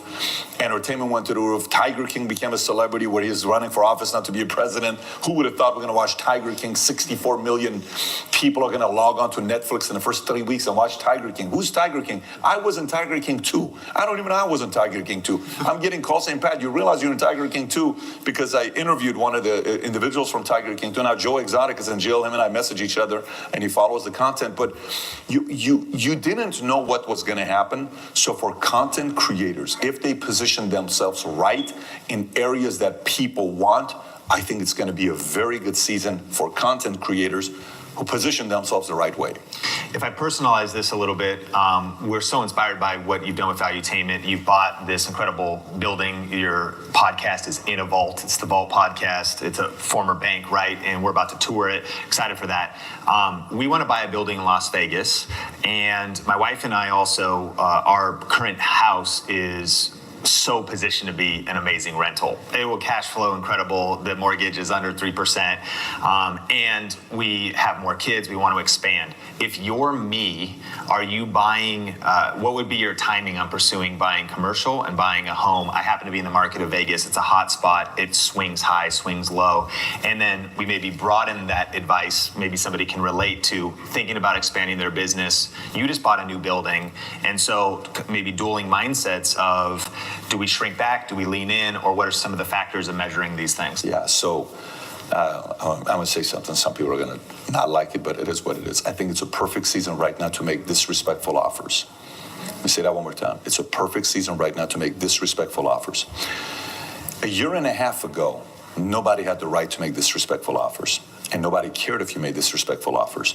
A person who made a disrespectful offer a year and a half ago looked like an idiot. Today, a disrespectful offer gets an attention. So let's qualify. What is a disrespectful offer? Say I'm in a market for buying a $3 million home, okay? And rather than looking at 3.1s and making a $2.9 million offer right now, I'm gonna look at the 4s, I'm gonna look at the 3.8s, I'm going to look at 3.7s, and I'm going to make a 2.6 offer right now. I'm going to make a 2.7 offer right now. And I'm going to say 2.6, 2.7, cash offer, here's what I got. There's a penthouse in Miami I wanted to buy, 57 for a beautiful place. 2 years ago, that place is a $40, $50 million property. I made a very disrespectful offer, and I was right on my offer, but they didn't accept my offer. Well, the property sold for $19 million a month and a half ago, okay? That's a 40, 50, that property will sell for $50 million in the next 2 years, 3 years, 26 is what, 4 years from now? But today, somebody got it for $19 million. This is a building with all the major celebrities live in. It's a very beautiful building, 1,000 Biscayne. If you put the picture so the audience can see it, it looks like a, woman's body. The designer was a woman who designed it, and then she passed away. It's a beautiful, amazing property, right? Property value dropped immensely. So watches today. Someone's got a $200,000 watch. They're trying to sell it. Hey, I want $180 for it. Offer $95. Again, people are going to get offended. Someone's got $3 million worth of cards and they can't sell it. They're afraid to put it on an auction because they don't think it's going to sell on an auction. Make a 1.7 offer today. Let them react. All they have to say is no. If you got cash, cash is king. If you're trying to buy commercial property today and all you have to look at is the days of listing, it's been there for 9.5 months and they're trying to sell it. Hey, they want $3 million for the building. Offer 2.1. Worst thing they're going to tell you is what? No. But it could start the conversation. Like I said, today, you can get away with a disrespectful offer. I'm getting disrespectful offers right now. If you only saw the offers I'm getting on some of the stuff, and you know what I say to the person making me a disrespectful offer? I understand. I would too. But the difference is I'm not desperate for the sale. So I'm going to sit on the asset. I don't have to sell it. But if I'm somebody that's selling today, you have to assume most people are gradually running out of cash. They had some dry powder, they had some powder, but they're doing okay with some, savings and cash they had, that's going away. And every month that goes by, there's only so much you can act. If the average person was a great actor, they'd be in Hollywood, but they're not in Hollywood because they don't know how to act. Which means they may seem confident today on Instagram, maybe a month from now, maybe 3 months from now, maybe 6 months from now. But if all of a sudden cash goes from having a few million in the bank to $1 million to $600,000 to $400,000, now you're sitting there saying, I only have 9 more months left. You're a little bit quick. The first reaction is, get rid of. I don't care, just sell it. I don't care, just sell it. I don't care, just sell that property. I don't care. And when people get into that mode of, I don't care, just sell it, people are getting things at a discounted rate. So my recommendation to you is make some disrespectful offers. In a Christian way, but make some disrespectful offers. I love it. Let's talk about content. And you just gave an interesting tension between other industries and content in these next few years, especially even in recession. We actually personally, as soon as the lockdown started, Think Media's views doubled. Our entire YouTube channel, we didn't do a thing different. Makes sense. People were at home, they started searching for things. And so I do think this is going to be an incredible season for content creators. And you yourself have bet on content big. You've gone all in with valuetainment. You're starting shows. You're starting new personalities are being recruited. You already have this massively influential, I believe, the #1 channel on YouTube for entrepreneurs, and not just by the numbers, but by the quality of the content. Why are you betting so big on content? Why am I betting so big on content? So first of all, when you're saying your content grew, it didn't grow just because you were creating content. You were creating good content, right? People think just because they create content, they're going to get a hit. You're not. It's got to be good content. You got to know which audience you want to attract. You have to figure out a way to differentiate yourself. It's got to be less acting, more you. It's got to be authentic. Either you're giving me value, you're making me laugh, you're making me aware, you're steering the pot, you're controversial, you're doing something to get attention, and there's many ways of doing it. But today, years ago, Steve Jobs, when he wanted to make a statement about what Apple's doing, he'd call Hugh Hefner from Playboy magazine. He would say, call your editor-in-chief, I want to talk to him. He would call him up and he would say, I want you to interview me. I want you to do a hit piece on me and this story. But he would call Playboy because that was his audience, okay? Steve Jobs, Playboy's his audience. That's what he would do. Okay. Today, he doesn't have to do that. Today, he simply goes like James Corden, right? James Corden goes to this restaurant in New York, and all of a sudden he has a bad day 2 days ago, 3 days ago, and it's horrible. So this is 2 instances where he disrespected the waiter and the waitresses. It's the main restaurant that everybody wants to go to, Balthazar, some name like that, right? What does the owner of the restaurant do? The owner of the restaurant doesn't call New York Times or New York Post or LA Times. He goes on his Instagram account. He puts a picture of James Corden. On the bottom describes why he's 86th, James Corden. Why he's one of the only few people, he's 86 in 25 years, and he gives 2 stories of both times. And he says he can never come back to the restaurant ever again. Well, today, apparently James Corden called him last night and they had a conversation together, and he officially suspending him, and he cannot come back to the restaurant because he profusely apologized, saying, man, I apologize for what I did. And they said, okay, no problem, you can come back to the restaurant. So if he wanted to do that before, that would have taken a longer lifespan. Everything is content today. Everything's messaging today. Speed is faster today. Controlling the narrative is faster today. If 20 years ago I'm building a business, I'm probably more focused on building the company brand than my brand. The difference between Jobs and Bill Gates, Jobs understood his own brand mattered as much as the company's brand. People didn't really see Bill Gates as a brand. People did see Steve Jobs as a brand.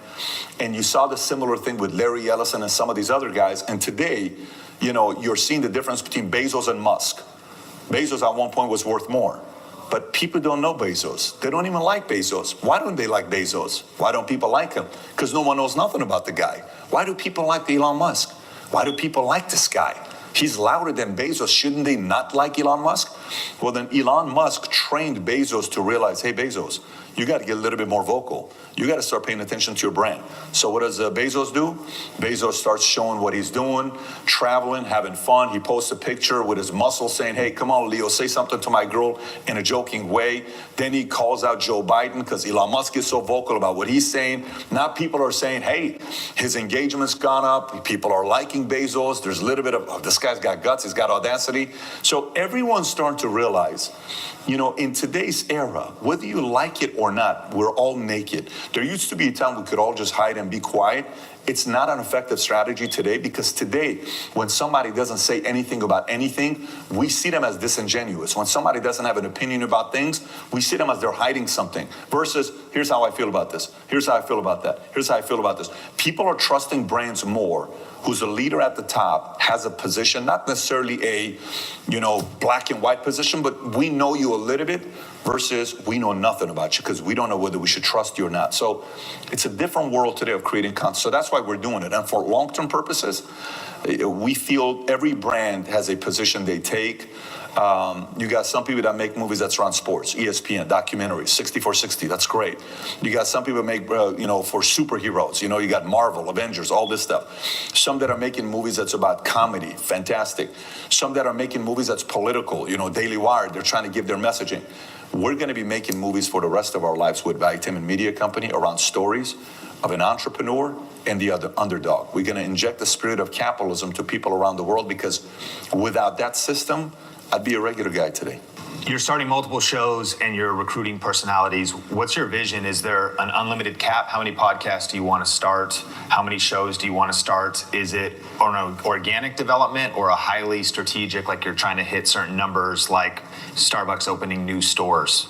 That's a great question. So we just made an offer on an 11-acre land 3 weeks ago, which is about 5 miles away from here. We're going to build a campus to fit 2,000 people, because we're going to create sets, shows, like a Johnny Carson, Jimmy Kimmel, Jimmy Fallon type of a set where people can rotate. Right now, I just bought a building over here that we created. By the way, after this, somebody should take you there for you to see it. You should go see it and kind of get some B-roll of it. You'll see a wall of fame with people that we admire with a gold Vitamin logo there, and a set with 5 seats, camera galore, 16-foot LED TV where you can do your podcast, and in front of you, there's 300 people live sitting there while you're doing a live podcast. So live audience, butts and seats, having drinks, liquor license, cigar lounge. We're creating a little bit of a man cave type of a feeling that's going to be black with Churchill, where you're coming in to watch a fight or, football game, or you're watching a debate and you're sitting there having a cigar, having a conversation with another executive or founder, more of a higher end type of stuff, and it's going to turn into a comedy club. But our the 11-acre land that we're making an offer on, it's going to be like DreamWorks, Warner Brothers. It's a campus. Our consulting business here that you're looking at, this has been growing extremely fast. We can't fit people anymore. If we had enough room, we'd have 100 people right now on the consulting side, because that business has blown up for us in a big way. It's going to end up being one of the biggest consulting firms in America, because that's our audience, entrepreneurship. So now our private equity firm, we're making investments. We did another investment last week into a company. We're very excited about this new founder that's building an idea that I'm really excited about what this guy's going to be doing. So we have our private equity firm. We have our consulting firm called the David Consulting. We have our investment group that's called the Itimen Investment Group.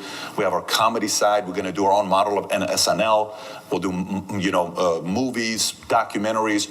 Our set that we created over there is to bring other podcasters where you can rotate, because you can put whatever logo you want on the LED TV. It's not like a set that's one person. You can mix it up and add additional things that you want to the set. So we have a very, very long-term vision on what we want to do, and it's crystal clear. That quote right behind you pretty much answers the question you just asked. I'll read the quote to you. It says, "Not one person in the entire motion picture field knows for certainty what's going to work. Every time out, it's a guess, and if you're lucky, an educated one." William Goldman, right? So that to me is, we have no clue how we're going to do what we want to do, but we know exactly why we're doing what we're doing. So the vision is crystal clear. And, it's easy when you have a clear vision, because the right people show up. So we're going to recruit other podcasters, comedians, talent that wants to talk politics, talent that wants to entertain, experts on finance. It doesn't matter. We're recruiting people to come down to South Florida and run with us. What's your advice to founders, leaders, somebody that wants to dream a little bit bigger? I feel like I love your vision, and we get to draft behind you and learn from you. You've got so much vision. What's your advice for recruiting and attracting leaders to help you build an empire as big as you're describing? Yeah, so number one is, the sooner you know what you want to build. Okay, so let's just say the more you're winging it, the less likely you're going to find the right people. When I was winging it, the right people weren't showing up. The moment I got crystal clear on what I wanted to do, and my vision was very clear, I sat down and I said, here's what I want to do. This is what I'm looking for. Then I started telling everybody about what I'm doing and what I'm looking for. And it would always end with, "Hey, Sean, listen, you got a few minutes?" "Yeah, so let me tell you what I'm working on right now. Here's what the vision of the company is. This is what we're trying to do. This is where we're going. Here's what we're thinking we're going to get there. And I want to know if you know anybody that can help us with this, because I need somebody that's a CTO. I need a chief compliance officer. I need a COO. I need a president. I need a chief editor-in-chief. Do you know anybody?" Just the other day, I'm on the phone and I'm looking for an editor-in-chief, okay, for our news site that we have, itimen.com. So I sit there, and what do? No joke. I sit there. I'm trying to show you some of the people that I texted. You'd recognize the names. They've texted me back at this point. But I'm texting people, and here's my text sounds. "I am looking for a president of my media company. We're hiring another 50 employees between now and the end of the year. If you know anybody that would make a hell of a president for a media company, or an editor-in-chief for our news site, I'd love to speak with somebody. Thank you." I sent 50 messages out. Half of them respond back saying, "I don't know anybody." The other half responded back saying, "Let me think about it." And a handful of them said, "I got a couple names that you got to talk to them." Fantastic. But my job is now to tell people what I'm looking for. Just like when I was single and I finally realized I'm ready to get married, and I knew what I wanted as a wife, what I wanted her to look like, how I wanted her to be. When I got clear, I started telling everybody, this is what I'm looking for. If you know anybody, think of me. So everybody's like, "Hey, I've got this girl, she's Miss California, I think you'll like her. You guys got to get together." So we're going, I'm like, "Oh, it's fantastic. Getting along, we're good. Okay, here's another one. She's doing this great. I like this one." And it's like, okay, great. Then I meet my wife. Awesome. Then we get married. Now we got 4 kids. Now we're together for 13 years. So, but everything is, first, you want to get married? Yes. What do you want to look for in a wife? Go tell everybody about it. Number 2, what do you want to do with your vision? Here's what you want to do. Go tell everybody about it. So somehow, some way, people appear, and they'll typically match your profile. Like when I met your team in Vegas, similar Rising Principles, I met that one girl that had 16,000 subs on her channel, who's a teacher trying to teach homeschooling. Heather. Oh, Heather, just really liked her. Then I started seeing other guys that you had there. Ryan was there. What a great guy he is. The former baseball player, him and his wife, good-looking guy, could be a model, by the way, and he's doing real estate. I really liked him. Then I started just seeing who's around you, right? You're learning about that. But typically, whatever values and principles you'll have, you're going to draw those types of people to your company. So, speaking a little bit deeper on media, I'm curious your take on Mr. Beast recently on a podcast, the Flagrant podcast, revealed that he turned down a $1 billion offer for his YouTube channel. And he said, I'm clearly not looking to sell at this point. He said, maybe if it was 10 or 20 billion, I'd even consider it for now. That would make me more comfortable handing over the keys to my kingdom. But ultimately, I think it could be worth way more. I think people on the outside of what's happening in the YouTube world and the content world are absolutely shocked by that. But from your perspective, do you think that he made a bad call, or do you think that he's exactly right? He's way undervaluing what it is. Well, I mean, a couple things. One, your business is worth whatever the market is willing to pay you. We don't have the details of what was offered to him, but let's do some basic math, okay? So I just pulled up his channel. His most viewed video is 293 million views. It's a 25-minute video. That's the $456,000 Squid Game that he did, which was all over the place. And one note about that as well is he's also doing multiple different channels, of course, absolutely. Quality dubbed. Absolutely. And so his most viewed video, Squid Game, is actually higher in another language. Yeah, and I'm aware of that. But here, let's do this together. So, Super Bowl commercial, you do 30 seconds. What are you paying? $5.2 million, give or take, right? And Super Bowl gets roughly 100 million views, okay? So if we take 300 million people watching the Super Bowl, which is the number here, not including all the other stuff, which means a 60-second clip in this 25-minute video is what? $16 million, okay? So if he's able to get 1 billion views because it's in other languages, then that means that's now a $50 million one video on that number. Then you take that, I don't know how many videos he's got. If we go over here and we see how many videos he's uploaded, he's got total 17 billion views. I'll just do the number on 17 billion views we can do together right now on just one channel, okay? Let's do this together. 17 billion views divided by 100 million, because that's what Super Bowl claims. So that's 170 times $5 million, okay? Minimum, that thing is worth $850 million. So one channel, so I've never even been asked this question, nor have I done the math. His one channel alone has generated a minimum of $850 million, and I'm calculating only one commercial. Yeah. So assume on each video, he can do 5 60-second commercials. If we go to 5 on that, that's $4.2 billion that he has in his channel. So and then added to all the other channels that he has, I think he's right. $10 to $20 billion is the right number. And YouTube revenue, and also the commercial spots, and then also, and I'm not sure if in the deal he's got Beast Burger now, because I think it might have been for his empire. He's got a restaurant. Oh my God! For the entire empire, they offered $1 billion. I'm not sure, but that's what he was saying. This is. I haven't. I heard about it. People ask me, but if it's for the whole thing. And does he come with it? And how many years does he come with it? And how many minimum clips is he going to do per month? How many videos is he going to do? If all of that comes together, I think he's right. It's a $10 billion. No, I wouldn't be selling it less than $10 billion. Yeah, and he has a chocolate bar, and that's already in Walmart now. Yeah. And so even off the momentum of his brand, I mean, of course, there would be diminishing results, but that's fascinating. So what do you think that speaks to in terms of, do you think that there's still a big disconnect between the old media world and the new media world respecting a content creator like Mr. Beast, and traditional media still being the weights are not balanced in terms of maybe understanding what this is worth, or do you think it is accurate? So I mean, but none of that is anything new. Meaning, I'm Armenian and I'm a Syrian, born and raised in Iran, right? I've done very well for myself. I've made a few $100 million, okay? But if I go sit down with my mom who's Armenian, she'll talk about one of her friend's daughters that got a 4-year degree, and I don't have a 4-year degree. So to her, success is a 4-year degree. To her, success is being a doctor. I don't have a PhD. I will never have any plans of getting a PhD or a master's or a bachelor's. So that doesn't change. You know, what is the difference between a person who goes to Harvard and gets a degree from Harvard, where on the wall it says Harvard, but they're making $130 a year, versus a person who went to a community college, graduated from a small school, and built a business that sells it for $1.2 billion. In the eyes of an educator, Harvard gets more credibility. In the eyes of a doer, Forbes 400, you know, all the other stuff, of course you're going to look at the guy that's generated revenue. But media is getting a black eye, and people like him are not slowing down.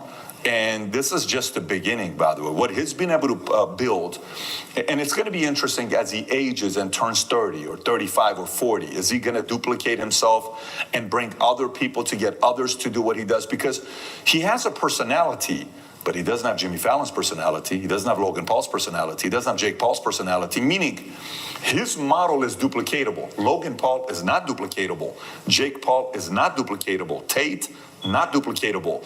Rock, not duplicatable. Mr. Beast, very duplicatable. So imagine if this guy goes and recruits 20, 30, 40 other 16-year-old, 18-year-olds, and he owns 80% of the company, and he teaches them how to do it, and then they go take off. Could this guy in the next 20 years be worth $500 billion? It could very likely happen to a guy like him. And he's 24. He's 24, exactly. When you look at media right now, what are your most important platforms in order for you strategically? For me strategically, obviously it's YouTube at the top for me. Why? Because I'm long form, because I'm, I do my clips in a way where I have multiple channels I'm building it on. So we got Valuetainment short clips, we got PBD podcast, we got VT Money, we got Valuetainment Russian, we got Jedediah Bila. So that's where, and Valuetainment comedy. So that's where our main driver is. Instagram is playing a very big role right now. Instagram is like Vinny downstairs. He just put up a clip on Instagram. Funny clip, just being silly in the office. It's an 11-second clip. It's got 6.9 million views on Instagram. Okay, great. That's number 2 for you? Like Instagram, I would say Instagram would be there. Facebook is probably 3. TikTok is good for a lot of people. We were growing very rapidly on TikTok, and every other video would be 100,000 views, 200,000 views. The last time we had 100,000 views was 350 videos ago, so we don't know what's going on there. And we even bumped up the quality of clips. So the same clips we put on TikTok gets 2,000 views, but we'll put it on Instagram and it gets 2 million views, 8 million views, 6 million views. So TikTok to us, it's a little bit tricky. I don't want to get into what that could be. Some of the content I talk about is not politically correct. I call out, I challenge. So some places it may or may not perform very well, but I would put those would be the list. If we do dig a little bit deeper on TikTok, what are some of your predictions? They're going into e-commerce and they're opening warehouses. They're opening warehouses in Amazon's backyard to expand e-commerce. They're now doing still photos. They're doing longer form clips, still photos like Instagram. And Washington Post just did a big deep dive. In 5 years, the app, once written off as a silly dance video fad, has become one of the most prominent, discussed, distrusted, technically sophisticated, and geopolitically complicated juggernauts on the internet, a phenomenon that has secured an unrivaled grasp on culture and everyday life and intensified the conflict between the world's biggest superpower. No app has grown faster, past 1 billion users, and more than 100 million of them are in the United States, roughly a third of the country. So what are your opinions on TikTok? I wonder if demographics come into play, maybe certainly politics come into play, but if we do actually dive into the world of TikTok, it's a force. It's coming really strong. You've got Trump wants to shut it down, and it's very controversial, but it's also absolutely massive as a strategist and as a predictor of culture. What's your view on TikTok? So, for example, I'll give you 3 different point of views. What phone do you use? iPhone. What do I have? iPhone. What do you have? iPhone. Okay, so that's not good. One of my guys, I just called him right now, Jose, I was on the phone with him, and I said, I called him back. He says, hey, Where you at? I'm at T-Mobile. Why are you at T-Mobile? Because my phone shut down yesterday. He has an iPhone. Where he was with Droid for 15 years. He barely switched over to iPhone, right? We need competition. And iPhone doesn't have competition. That's not good for you and me. Google's phone is not strong enough. Droid's getting crushed right now. BlackBerry's been dead. You know, we need somebody that comes out and competes with this. Or else they're very, very close to monopoly here, the way they're growing right now. And that's not a good thing for the market at all, right? So that's one. Two, if that happens, what's Instagram's competition if TikTok's out? Nobody. So you need Instagram to have a competition. Would you say Snapchat? Their stock is on 85%. Snapchat is not Instagram. It's a very different model than Instagram is. So it wouldn't work out. Who's going to compete against Instagram? Facebook, it's the same company owned by Meta. So LinkedIn's not going to compete. Twitter's not going to compete. They try to do stories and they kind of went away from it. They have it a little bit, but they're not really advertising it to try to compete with Instagram. So I want a competitor to Instagram. Everybody wins because TikTok forces Instagram to get your views up, more audience seeing it. But if TikTok goes away, Instagram's going to say lower back down to 7% and charge people, let them do ads so they can make money. So TikTok's the reason why Facebook's values dropped, where, you know, Mark Zuckerberg's lost $60 billion in net worth just this year. TikTok's getting in his way. So, okay, so let's see what this is going to look like. So that's that part. Capitalism kind of needs to work, and TikTok helps. TikTok is the least trusted app in America by a lot of people politically, left, right, middle, doesn't matter. They do not trust TikTok. Of course, people don't like Zuckerberg, or they don't like Dorsey, or they don't like some of these names because they're names and they have control of these organizations. But the challenge with TikTok is, with the way they're going, they're 1 or 2 presidents away from being banned for 4 years. Trump almost did it, and DeSantis could do it. I don't think anybody from the other side would do it, but I think Trump or DeSantis, would you be surprised if DeSantis becomes president and says, hey, we looked at the numbers, unless if you give us this report, you're banned until you give us these reports. So then what's going to happen when he does that? The media on the other side is going to get the youth to be complaining about hating Trump to lose that vote, but the youth doesn't vote anyway, so they're not going to care about that. They're just loud, but they don't vote. India banned 100 apps from their country, TikTok being one of them. TikTok is not allowed in India. You can't go use TikTok in India, and China hates India, and India does not trust China, and India was able to stand up towards China. So, yeah, these guys are 1 or 2 presidents away from being banned in America. They're getting as much intel as they can right now. But even when the CEO of TikTok USA was asked questions that, are you reporting back to China? He wouldn't answer the question 3, 4, 5 different times, but eventually had to say, yes, we have to. Is it ByteDance or whatever the company's name is called, Byte something? They have to report all the data back over to them because that's the company that they report to. So they're 1 or 2 presidents away from being banned by 2024, 2025. For you, are you hesitant to invest in TikTok? One of the interesting things that they're also building out is search functionality. And apparently Gen Z is using TikTok as a preferred search engine over Google. And that SEO aspects of TikTok are rising. And so in light of them maybe completely getting banned, also, if your results are not happening there, it may just be a strategy to say, we're just going to test everywhere. But for you, do you see any reason to invest more into that because of maybe reaching the next generation? Or are you neutral, anti, or seeing strategy to lean in? I would, because my philosophy is to convert or change the way of thinking, right? For you to say, never thought about it that way. Yeah, you know what? I'll be an entrepreneur. Never thought about it that way. I guess capitalism is not as bad as I thought it was. Never thought about it that way. Rich people are not that bad. Never thought about it that way. I should go learn how to sell. Never thought. So that's my approach to get anybody to say, never thought about it, give some perspective. So I want to be on all platforms to be able to get the audience and help them out with that. My own motive that I have, just like everybody has. But you have to realize, just 5 years ago, we had a phone company competing in America, and it was a $100 billion phone company. Do you remember that phone company's name? Huawei. Oh, yeah. When's the last time you heard the name Huawei? They got shut down. Not in a long time. Yeah. Guys, CFO, they told him not to do business with Iran, and the CFO, the daughter of the owner of the company, was in Canada, and she did some dealings with Iran, and it's like, hey, you're done. Guess what? Huawei's out of the States.